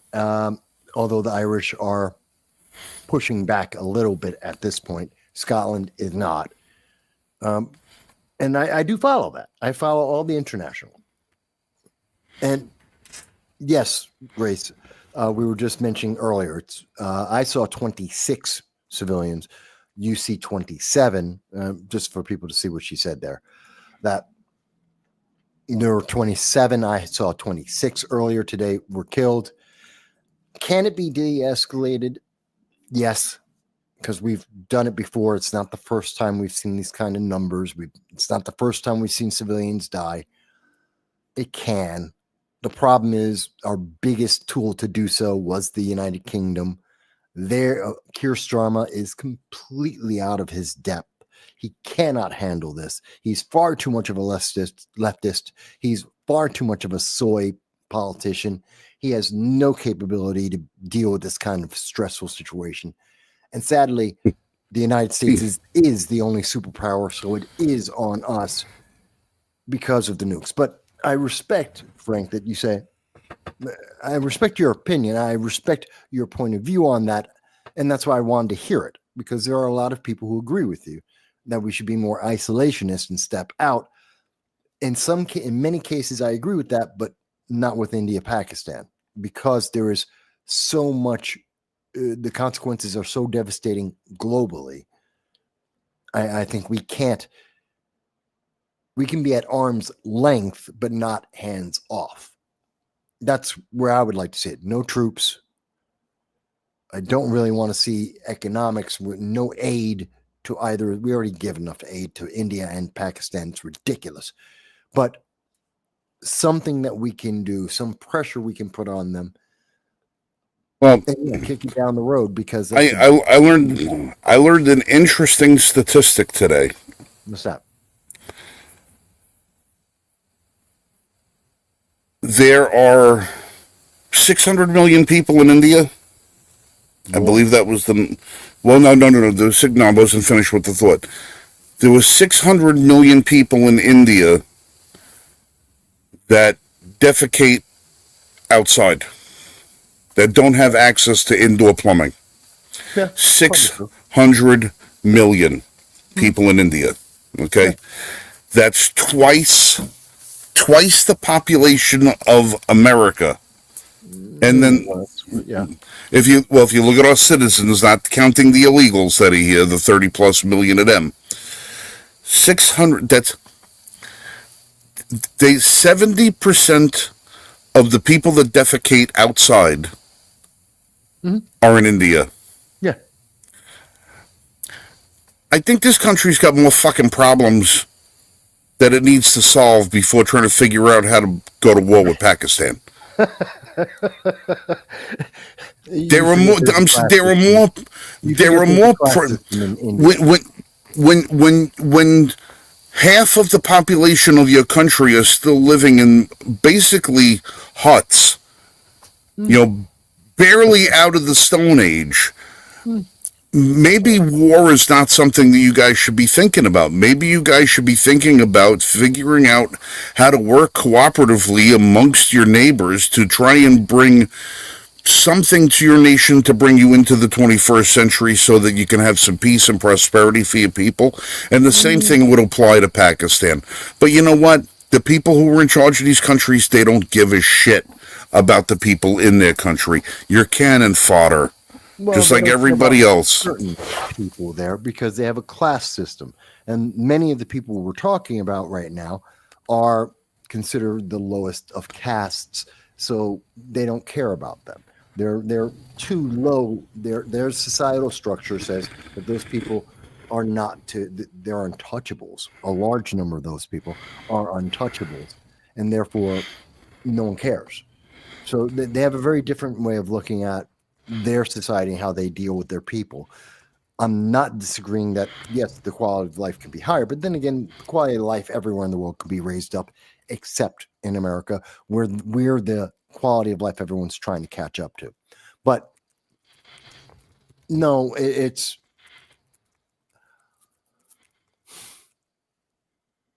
given their class system, given their religious issues, given all of the problems, America still has to do, I believe, and I predict we're going to do something in reference to this. We already know that Rubio, the State Department, have been, and President Trump directly, have been trying to put some influence into calming this down. It's too early. It's going to take a couple of days, maybe a week, for that to happen, hopefully. And what the biggest thing is, in the next 2 days, not to see more strike, counter-strike, which will take out civilian lives, which will lead to escalation. I don't know. But it's something that America, I do not see us being able to be isolationist on this. It's the sad part of being the superpower of the world. And Trump, the good news, it's happening under Trump. If it were happening under Biden, Harris, oh my God, or someone on the left, we'd be in the same exact, if not slightly worse boat than the United Kingdom under Starmer. Well, we'd already be sending the money and taking in 100 million refugees. Pretty much. And that's one of the things I'm afraid of, is we're going to see. I mean, we've never seen, if refugees are running out of Pakistan and India, we have never seen the numbers that the numbers that would be pouring out of their country are beyond overwhelming for any country in the world. No, multiple countries but like Europe would be overwhelmed in the first day of refugees. So would the United States and Canada. It'd be just overwhelming.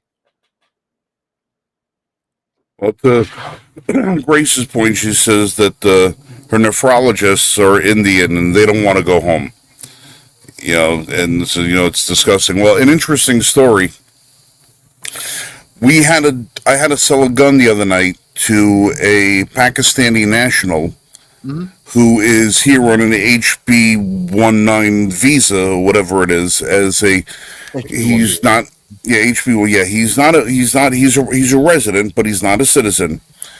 But because he's got resident status and he's here on an open-ended work visa, because it doesn't actually have his doesn't have a time frame on it, apparently. That's a rare one. Yeah. Well,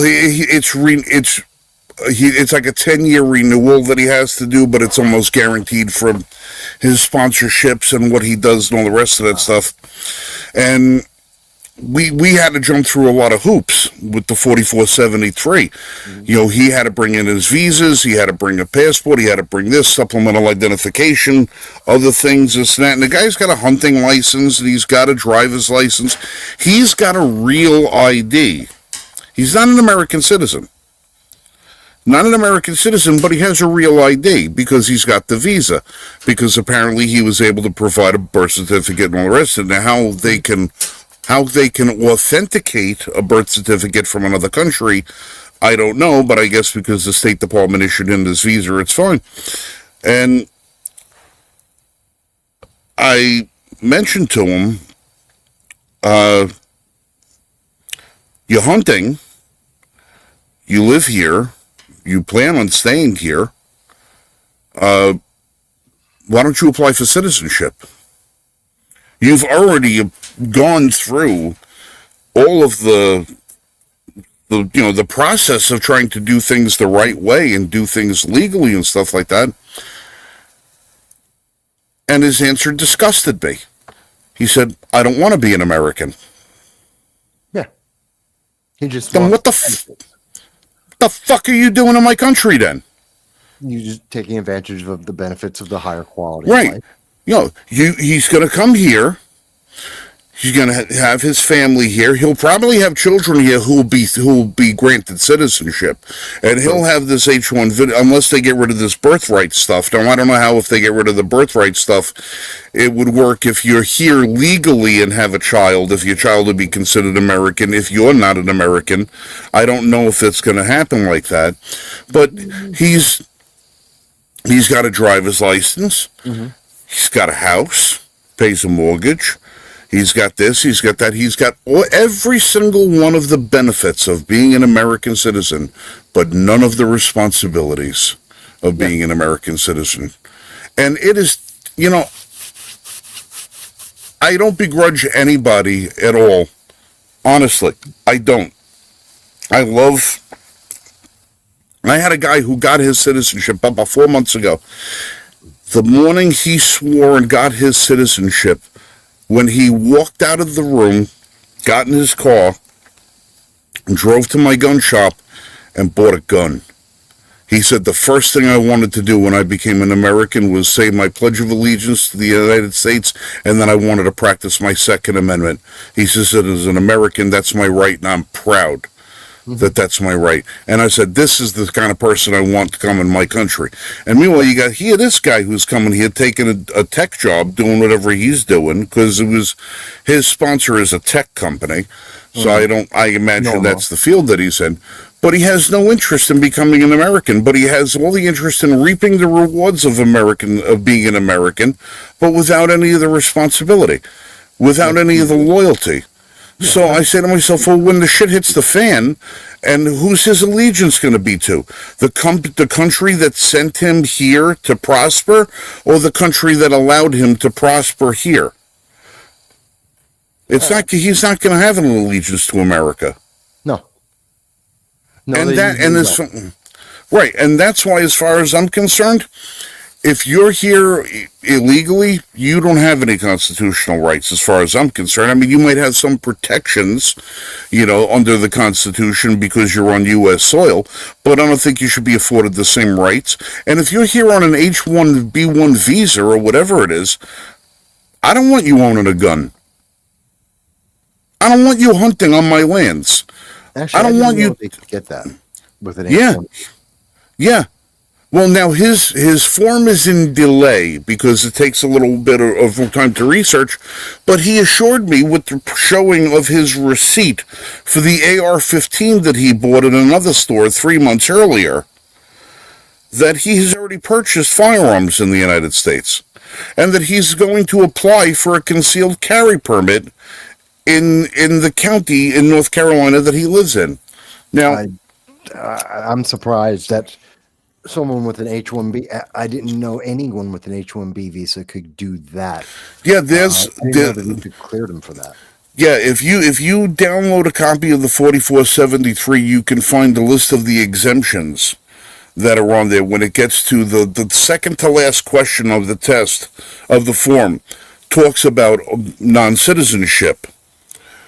And, it gives, and when you click the little button that says, okay, go to the instructions, it'll give you 2 pages of instructions to find out what classification you fall under. And he falls under the classification that allows him to buy a gun. Now, I don't understand how you can be allowed to buy a gun in the United States without being a citizen, because if this is not your country of origin, this is not the country of where you're a citizen, how do you dispose of the firearm when you go back to your country? Because almost none of those countries allow citizens to own guns. Yeah, You can't. I can't ship a shotgun back to India or Pakistan or from wherever he came from. So how is he going to dispose of the firearm? But more importantly, how are they going to enforce that he disposes of the firearm? Because he can get on a plane tomorrow and go back to his country, cancel his visa, and where's that shotgun or that rifle or that handgun that he bought? Where is it now? Now it's lost into the system because you have the person who bought it is not an American citizen. They're no longer in the United States. They can't be prosecuted for abandoning the firearm and disposing of it in the illegal fashion. So how is it that our government, that is so strict about you or me or Grace or somebody else buying a firearm, what is the enforcement mechanism to ensure that this person doesn't leave the country and hand that gun off to somebody who's a prohibited person? That's a good question. Again, I wish I had an answer for that. I didn't know that was allowed. I'm literally shocked. Well, this is a question. This is a question I'm going to be asking the ATF people when I go down to the Gun Owners of America convention this summer. And I go there, and I'm gonna bring a copy of the 4473 with name. Well, I'm not gonna bring his copy with me because I can't. That's illegal. Right. But I will be bringing it in. I'll be bringing a copy with certain information filled out on it, saying this is the type of visa the person had. This is the country the person is from. This is what is. These are the restrictions. How are you going to enforce that this firearm doesn't wind up into the wrong hands if this person should happen to decide at whatever time to leave the country because he's not an American citizenship nor has any desire to ever become one? And I want a fucking answer for that question. Because when I had my permit for New York City, and we've talked about this before, I had my guns on my permit in New York City, and you had to register your guns. And this goes back to 1993. I had my carry permit for New York City, and by the time I left New York City, I never told One Police Plaza that I left. I just up and left. I just went to another county in the state. I moved down to New York City, and I'm in another county. My guns, I gave them to my brother, and I had him just safeguard them for me, and that was it. No, by the time my permit expired, I never got a phone call. I never got a letter from One Police Plaza, from the Pistol Licensing Division that said, where did these guns go? You're now in illegal possession of the firearms because your permit is expired. Right. They never followed up to find out where the guns went. but they maybe jump through 6,000 hoops and pay thousands of dollars in order to get the friggin' gun, the permit in the first place, but they never followed up on it. I could have sold those guns on the street and nobody would have been worse for wear until the fact that they were used in a crime, providing the serial numbers weren't ground off of them.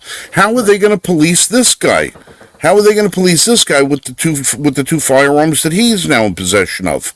No, These are questions I want to know, because if you can't enforce that, how are you planning on enforcing anything else? And if you cannot enforce the laws that you've written, then the laws you've written are invalid.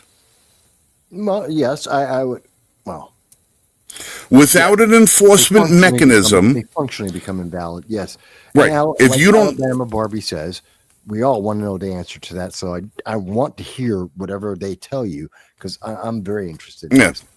All right, now it's 9:55. Yeah, I've been waiting for you. All right, it's 9:55. A little announcement that we're going to make here. Okay. I was going to tease the announcement, but you know what? I'm going to go with it anyway. For 3 years now. For 3 years. And you remember Alex has been on the show with us a couple of times way back when.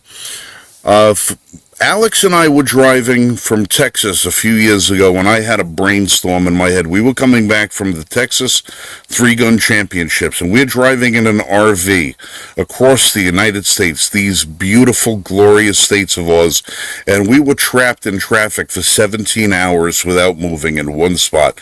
And naturally, when you have a couple of gun nuts sitting in an RV, for 17 hours, you're going to kick around a couple of different ideas about how to make the event you just came from a little bit better. Well, from that conversation spawned an idea. And for 3 years, I have been putting this idea on paper, and I have been tirelessly researching and trying to figure out what I was going to do to try and bring this idea into a reality. Yesterday, a tentative agreement was met, and all the cards fell into place. And now it looks as though the idea is going to become a reality. And the reality is called the Alpha Challenge. Now, you're going to say, well, what is the Alpha Challenge? Well, for competitive shooters, there's something called 3-gun, which shooters participate in, which comprise of a handgun, a shotgun, and a rifle. And what you do, it's a series of targets and challenges that you've got to meet to go around this little course, and you've got to shoot all these things, all your targets, and you compete for time and accuracy.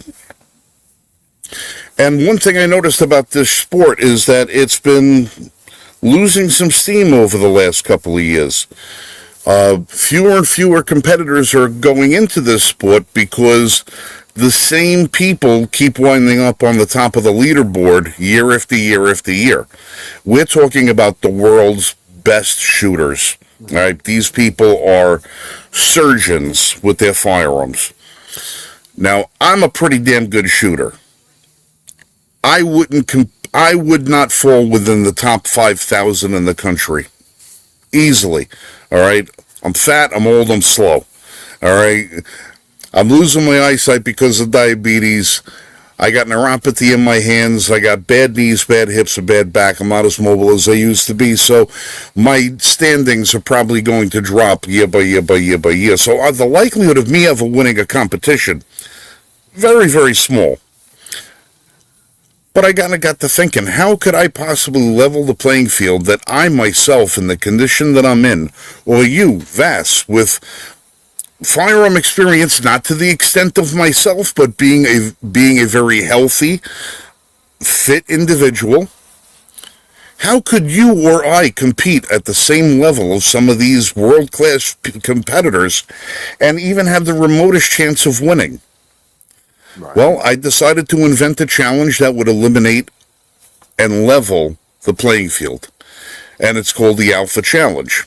And what we're going to do is, instead of there being a handgun portion, rifle portion, and shotgun portion, it's going to be turned into a team event. So instead of it being one person taking on 3 challenges, it's going to be 4 people taking on 4 challenges. A rifle challenge, pistol challenge, and a shotgun challenge, followed by an obstacle challenge. And each person who's going to participate is going to be forced to compete in their own obstacles. And here's the theory. Your first shooter, say pistol, is going to have to run 1/8 of a mile through an obstacle course of very dubious design. And at the end of this obstacle course is going to have to gear up and shoot their challenge, pistol. As soon as they're done, they're going to tag out to the shotgun competitor, who's going to run 1/8 of a mile through another obstacle course of rather dubious design, and then shoot their challenge. They tag out and go to the rifle person, who goes 1/8 of a mile and runs through their challenge. When they're done, they tag out to the 4th member of their team, who has a 1/2 mile run back to the starting line to compete in one of 4 different challenges that will either add time to their score or deduct time from their score. This is going to be the first and only, well, not the only, because this is going to be a yearly competition, but this is going to be the first of its kind ever attempted to take a individual sport and turn it into a team challenge. Because the way I look at it, as I see some of these world-class shooters, some of them are kind of fat. Some of them are kind of out of shape. That's true. Some of them can't run that well, but they shoot. But they shoot great. Now, I also happen to know some very great athletes that don't have a lot of firearm experience, that could handle obstacle courses and that could handle physical challenges and can do whatever they need to do and maybe have a little bit of firearm knowledge. Well, if this is a timed course and we can balance out by having different obstacles and I'm not even going to call them obstacles, I'm going to call them real world challenges. And we're going to go and we're going to be discussing these challenges over the next few weeks as we get to where we want to go.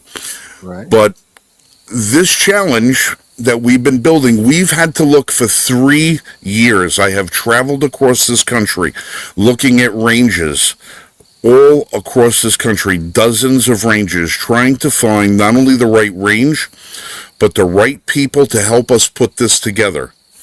So tonight, the Liberty First Foundation, along with the Range Report, is happy to announce that the premier shooting range that is currently being built in the United States, called Sanctum 1791, that's being built out near Wilmington, North Carolina, just 10 minutes from the beach. 125 acres of the most technologically advanced, superior range in the world. It's going to be like the Mar-a-Lago of gun ranges, and we spent the day there yesterday, is agreed to host and help us put the event together. So what we are going to be doing is opening up 100 slots for 4-person teams. Joanna, women are not only welcome, but they are encouraged to come and participate. Whether you have a team of women or whether you have women that want to partner with teams of men, however we want to do it, it's going to be 4 people per team. 4 people per team to run the challenge. The fastest time overall wins the prize. There's going to be 3 prizes, first, second, and third, for overall time. There's also going to be first, second, and third for individual segments. So if you have the fastest time in pistol, fastest time in shotgun, fastest time in rifle, or fastest time in final obstacle, each of those is going to have 3 prizes each, first, second, and third. The buy-in for these events averages, a 3-gun competition is usually $400 to $500 per person that they have to buy into these events. We are turning that into a 14-person for a $1,000 buy-in, 100 teams, 400 competitors. The top prize over the 2-day event is going to be $25,000. Second prize is going to be $12,500. Third prize is going to be $7,500. The top time for every segment will be $5,000 for the individual, $2,500 for second place, or $1,250 for third. So, yes, you can build your own team. If you've got great shooters, put four of them together. If you know great athletes, put four of them together. You guys come down and compete. There's hotel rooms, airport. We're within an hour of the airport, half hour of all the hotel rooms. There's parking on facility. We're also going to be having a midway, over 100 different companies that are going to come in and set up booths so you can come in, look at their products, buy their products right on site, as well as it being open to the public, that they can come and try out all the newest and hottest innovations in the firearm community. We've got 12 pistol bays, 12 rifle bays that are going to be separated from the main port of the competition. But that's not all. To qualify for 3-gun, so that competitors can compete and go for points, because 3-gun competitors, they shoot different matches throughout the year so they can get a points tally. It's like race car drivers. The more races you win, the more points you get. We are having what we're calling Elmer's Run. It's going to be a traditional 3-gun match held right in the middle of this whole thing. And this is going to be an individual competition where 3-gunners from around the country can come and compete for points. However, I'm putting a twist on it. I'm going to go after your ego. All of you world-class shooters that are out there, that you've got these souped-up rifles, souped-up shotguns, you got these handmade, beautiful handguns that you guys all compete with. Well, you know what? I'm taking them all away.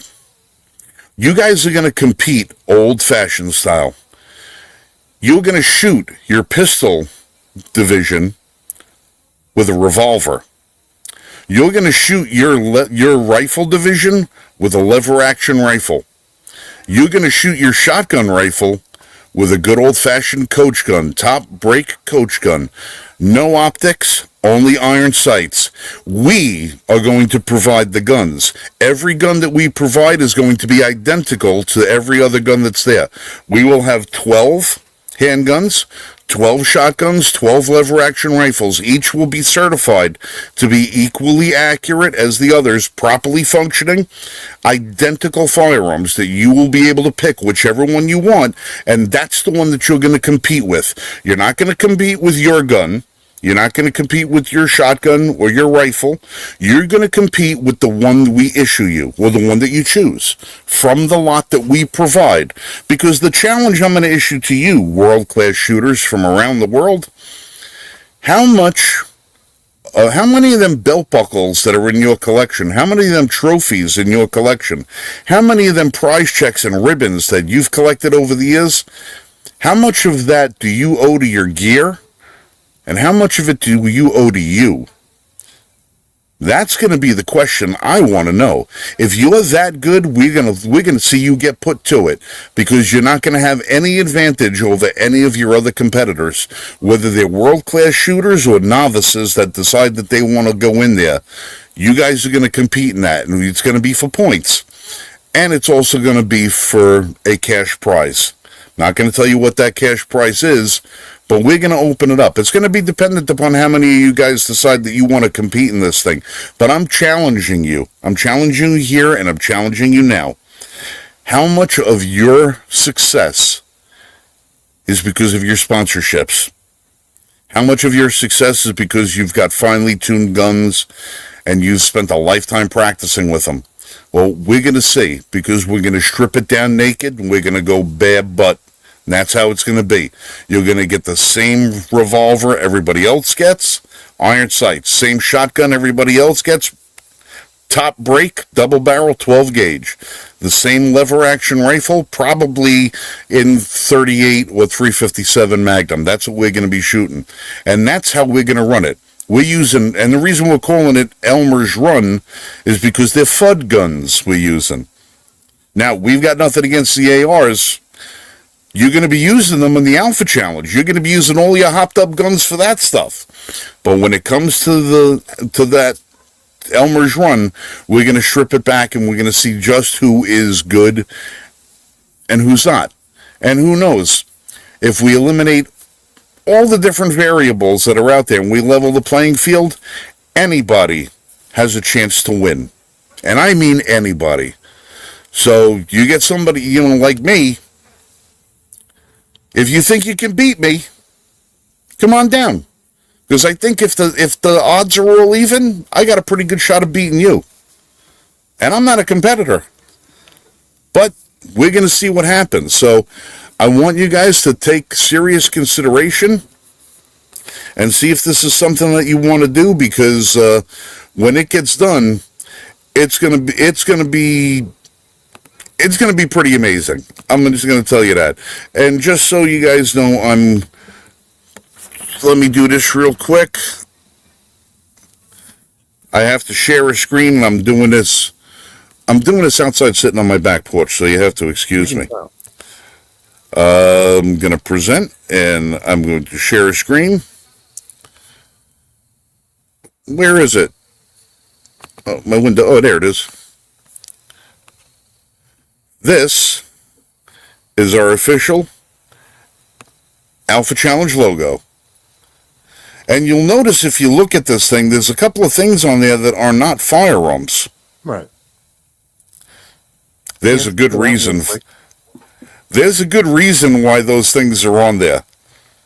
And I think we'll leave speculation as speculation is, because there's going to be a lot of this course and a lot of the things that we're putting together you're not going to know about until you're there, because part of this challenge is going to be mental, part of this challenge is going to be stress, and a lot of it is going to be a matter of surprise. There's going to be things that we're going to do on this thing that you're not going to see coming. This is really the Alpha Challenge. It's not just about shooting. It's about how well you handle pressure. It's about how well you handle adversity and what kind of challenges you can conquer. Because that's what we're putting together. We're putting together something you've never seen before for a prize you've never even thought somebody would offer. And we're doing this all on the most beautiful range you guys have ever seen in your life. Sanctum 1791. And we'll be posting some video and photos of that in the next coming days. But in the meantime, this is the official announcement. We will be launching a complete media campaign for this over the next couple of weeks. You've got 1 year to prepare. 1 year to prepare. Because that's how long it's going to take us to finish building this course. That's how extreme this thing is going to be. But when I mean extreme, not physically extreme, mentally. Are you going to be prepared to really show your worth? Do you have the balls to do it? That's what it's going to come down to. And anybody, and listen, I mean anybody can compete. We've designed this so that anyone can do it. If you're slow as a turtle, you're still going to have a chance to win. Doesn't matter. It doesn't matter. If you're infirmed, if your foot's in a cast, if you got to run it in a wheelchair, it doesn't matter. Anybody has a chance to win it. It's not about the shooting. Not all of it. It's about what we're going to throw at you. And believe me, it is going to be the most fun you've ever had with your clothes on. And if you want to run it naked too, that's your prerogative. But we might require some minuscule amount of I think loincloth or pasties or something like that. But Yeah. but yeah, this is going to be. My laptop's about to die, so I got to go inside and plug this in. But this is going to be earth shattering. This is huge. So back your ankle. That's it. sounds good. It sounds really good. like I said, for three, I'm really sad that the rest of the guys aren't here with us to make that I could make the announcement formal. However, I had to do it tonight. It sounds like And- kind of a combination of American Gladiator and Yes, and the it's hard to Jamaican say. bobsled team in a armed challenge, if that makes sense to people. People who know either of those two references might understand why I'm using them. Not sure if everyone does. Well, listen. There's gonna be a tremendous amount of luck involved in this thing. There's gonna be chance. It's gonna be about the decisions you make during the course of action. All right, you're going to have choices left and right. You're going to be able to choose which obstacles you want to compete in. You're going to be able to choose which challenges you can take on. It's just going to come down to a matter of how good a team you can put together. How much trust and faith do you have in the three other people on your team? Because a lot of it is going to come down to your anchor, the fourth person on your team. That fourth person on the team is going to be making some very, very, very important decisions based on what they believe they can do, based on their confidence, based on their skills. And I'm not necessarily talking about with a gun. I'm talking about real world skills, stuff that everybody should be able to know how to do, or at least have some foundation, or they've seen it. They've done it at some point in their life. When you see what we're putting together, it's going to blow your mind. And the sad part is 75% of it I can't even share with you because because it has to be seen first time when you get there. We're not even letting, listen, three gun competitors are allowed to walk their course before they shoot it. They're allowed to see where all the targets are going to be. They're allowed to know how many targets there are. No, not here.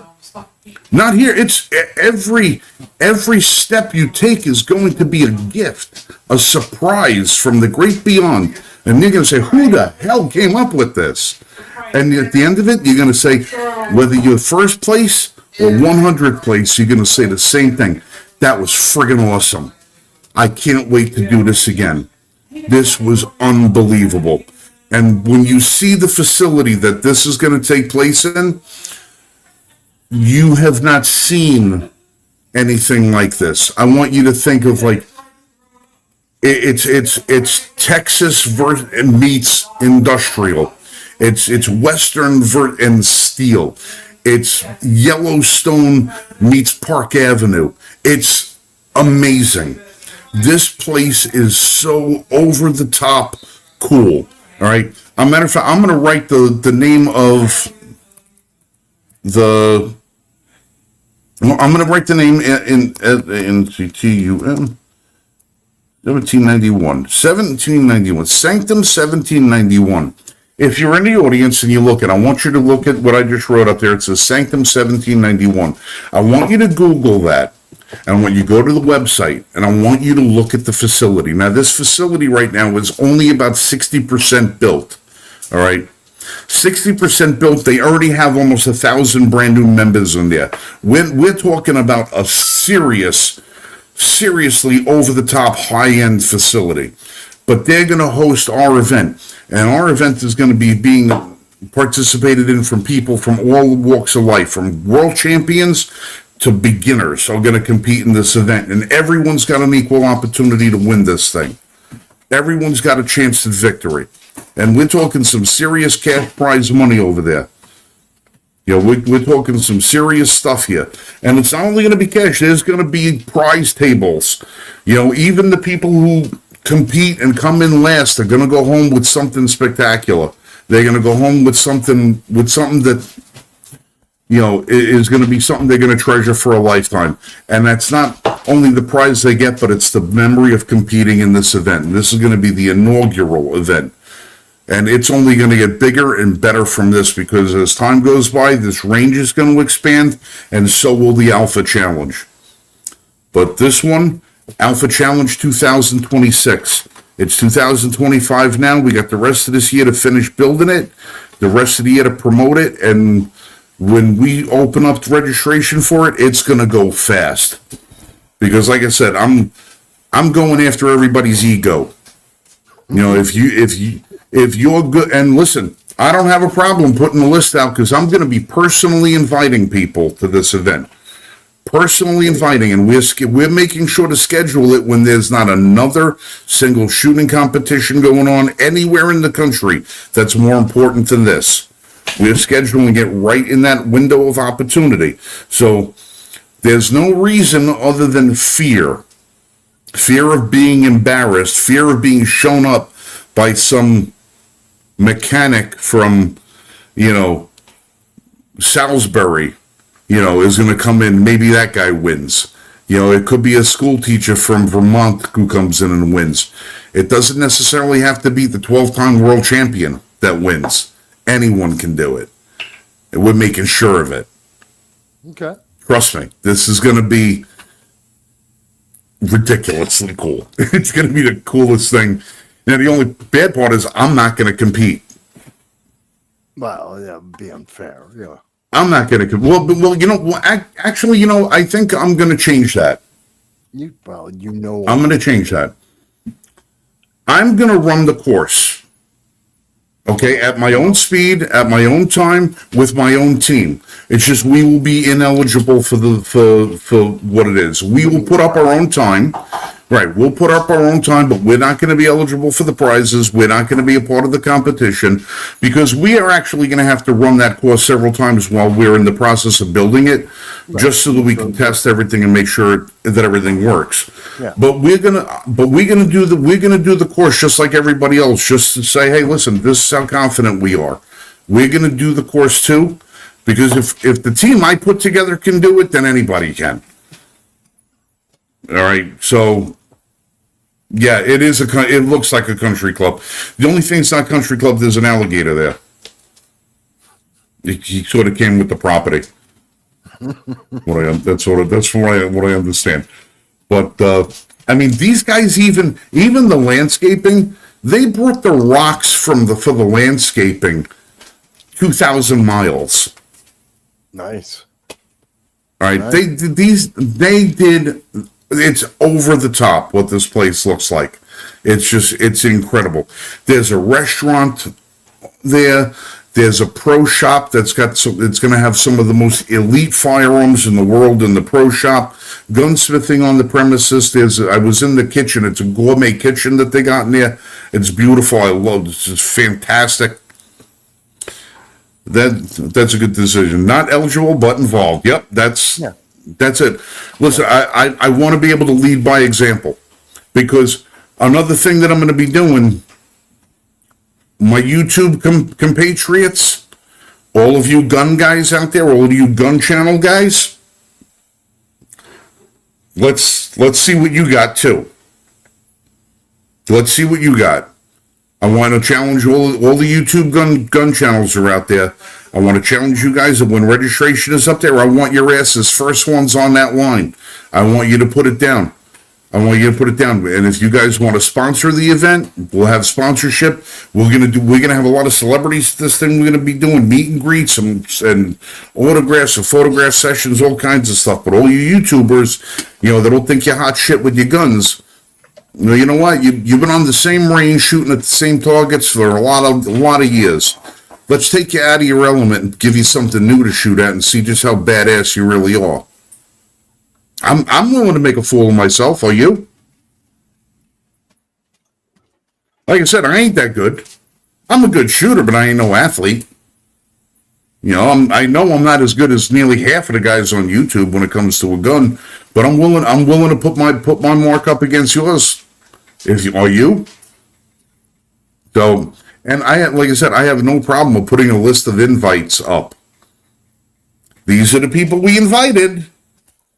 If you want to see them compete, start sending them some emails, start hitting them up on Twitter and Instagram and TikTok, and start telling them, hey, aren't you competing in the Alpha Challenge? Actually, you got invited.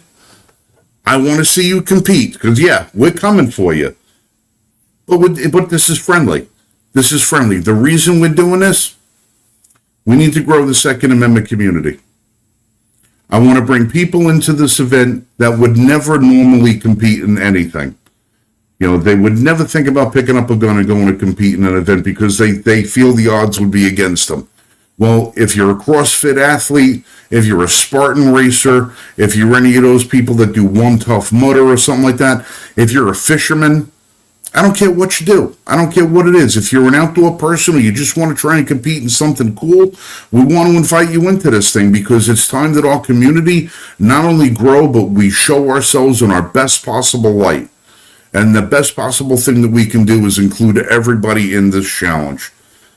So if you're the alpha, come on out and prove it. And that's my shit. No one's going to wrestle the alligator. As a matter of fact, from what I understand, the poor alligator is going to be relocated to a swamp somewhere else. There was a body of water on the property when it was acquired, and the alligator kind of came with it. So he's living a very lonely, meager existence. So he's going to be placed someplace in a sanctuary where he can, or she, we don't know. I didn't inspect them. With he or she can go produce more baby alligators and live out a nice, happy life. So if you show up and your kid goes missing, it's not because of the alligator. So, they're probably amazed and wonderment of the beautiful waterfall that they're putting in this week. The water feature and the fire features and the bandstands and this place they're crazy what they're doing. They're gonna have 35 all-terrain golf carts for people to drive around on this facility. Nice. Yeah, it's crazy. All right, listen, it's 10:26. I'm getting messages on the other side, but I don't know what this is. But listen, I'm going to sign off. Next week, we're going to try and have some more detail on this thing. We're going to try and come up with, over the next couple of months, it's really going to take for us to put this whole thing together to try and get the registration period up and everything. But slowly but surely, we'll be announcing sponsors. We'll be putting a list together. There's going to be a website that's going to go up for registration soon. And we're going to have a social media campaign like none of the buddy has ever done before. And we're going to ask everybody to really help us try and push this and promote it and challenge people. And if you're one of those people that want to take on the challenge, we're going to welcome you with open arms and wish you the best because, as they said in the movie, may the odds forever be in your favor. That's a good It's going to be great. Going to be great. Yeah. I'm looking forward to it. You going to compete? No. You want to be on my team? I am not nearly that good or in shape. You don't have to be. That's the perfect part. I'm not that good. My shot is, I'm out of practice. Shooting is a perishable skill. Yeah, it's a perishable skill. If you don't practice enough, you do drop off. And I do know the last time I picked up a firearm, I was off. I mean, I was still a good shot, but I was way off. And that kind of annoyed me. Well, I'll tell you what. I'll tell you what you can do. I'm not going to be able to do the live moderating for the event, and I'm going to need an announcer. That's something I could easily do. I'm going to need somebody to do the play-by-play. So guess what? You just got the job. Yes, Grace, there will be a Facebook page for the event. There'll be a couple of them, as a matter of fact, as we get closer to it and we put this up. I'm going to start doing a page together for a coming soon. And the coming soon is just going to give a lot of hints as to the things to come. Bill said sound bites are allowed tonight. No, that's not nice. No, All right, listen. I know who it was. Oh, that's on Larry's show. Yeah. Hey, when you talk to Larry, ask Larry if he would like to compete. Oh, I'll talk to him about it. Absolutely.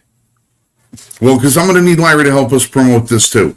Because this is anybody, anywhere in the country, anywhere, whatever state, you think you got what it takes, you think you're the alpha, let's come and prove it. It's going to be fun. All right, listen, give us a sign-off, Mike, before I give mine. So, Thank you, everybody, for taking some time out to find out so many different things that we've talked about today. How America is going to be interacting with the rest of the world, how we're interacting with each other, being aware of actually what it is to be American. We appreciate that, whether that's with the Liberty First Foundation, whether that's with No Soundbites Allowed. We spend our time focused on trying to help you and all of America to be a better America. And I'm looking forward to every time that we get to speak with you. Thank you for joining us today. Remember, every Wednesday, 8 p.m. And if you want to check out No Soundbites Allowed, every Sunday at 2:30 p.m. Eastern Standard Time, we do a live stream with you reaching around the world, besides all the other content that we do. And that's a great conversation, whether you're there for 5 minutes or 5 hours. Yes, 5 hours. We're always happy to have you. So that's me. all right, excellent. Everybody, thanks for coming in tonight. We really do appreciate you. We love your participation. Thank you for filling up the comment section and asking questions. Like I said, without you guys being here, we'd have no reason to do it. So thank you, and we'll catch you guys next week. And as always, you guys be safe and shoot straight. We'll catch you next week.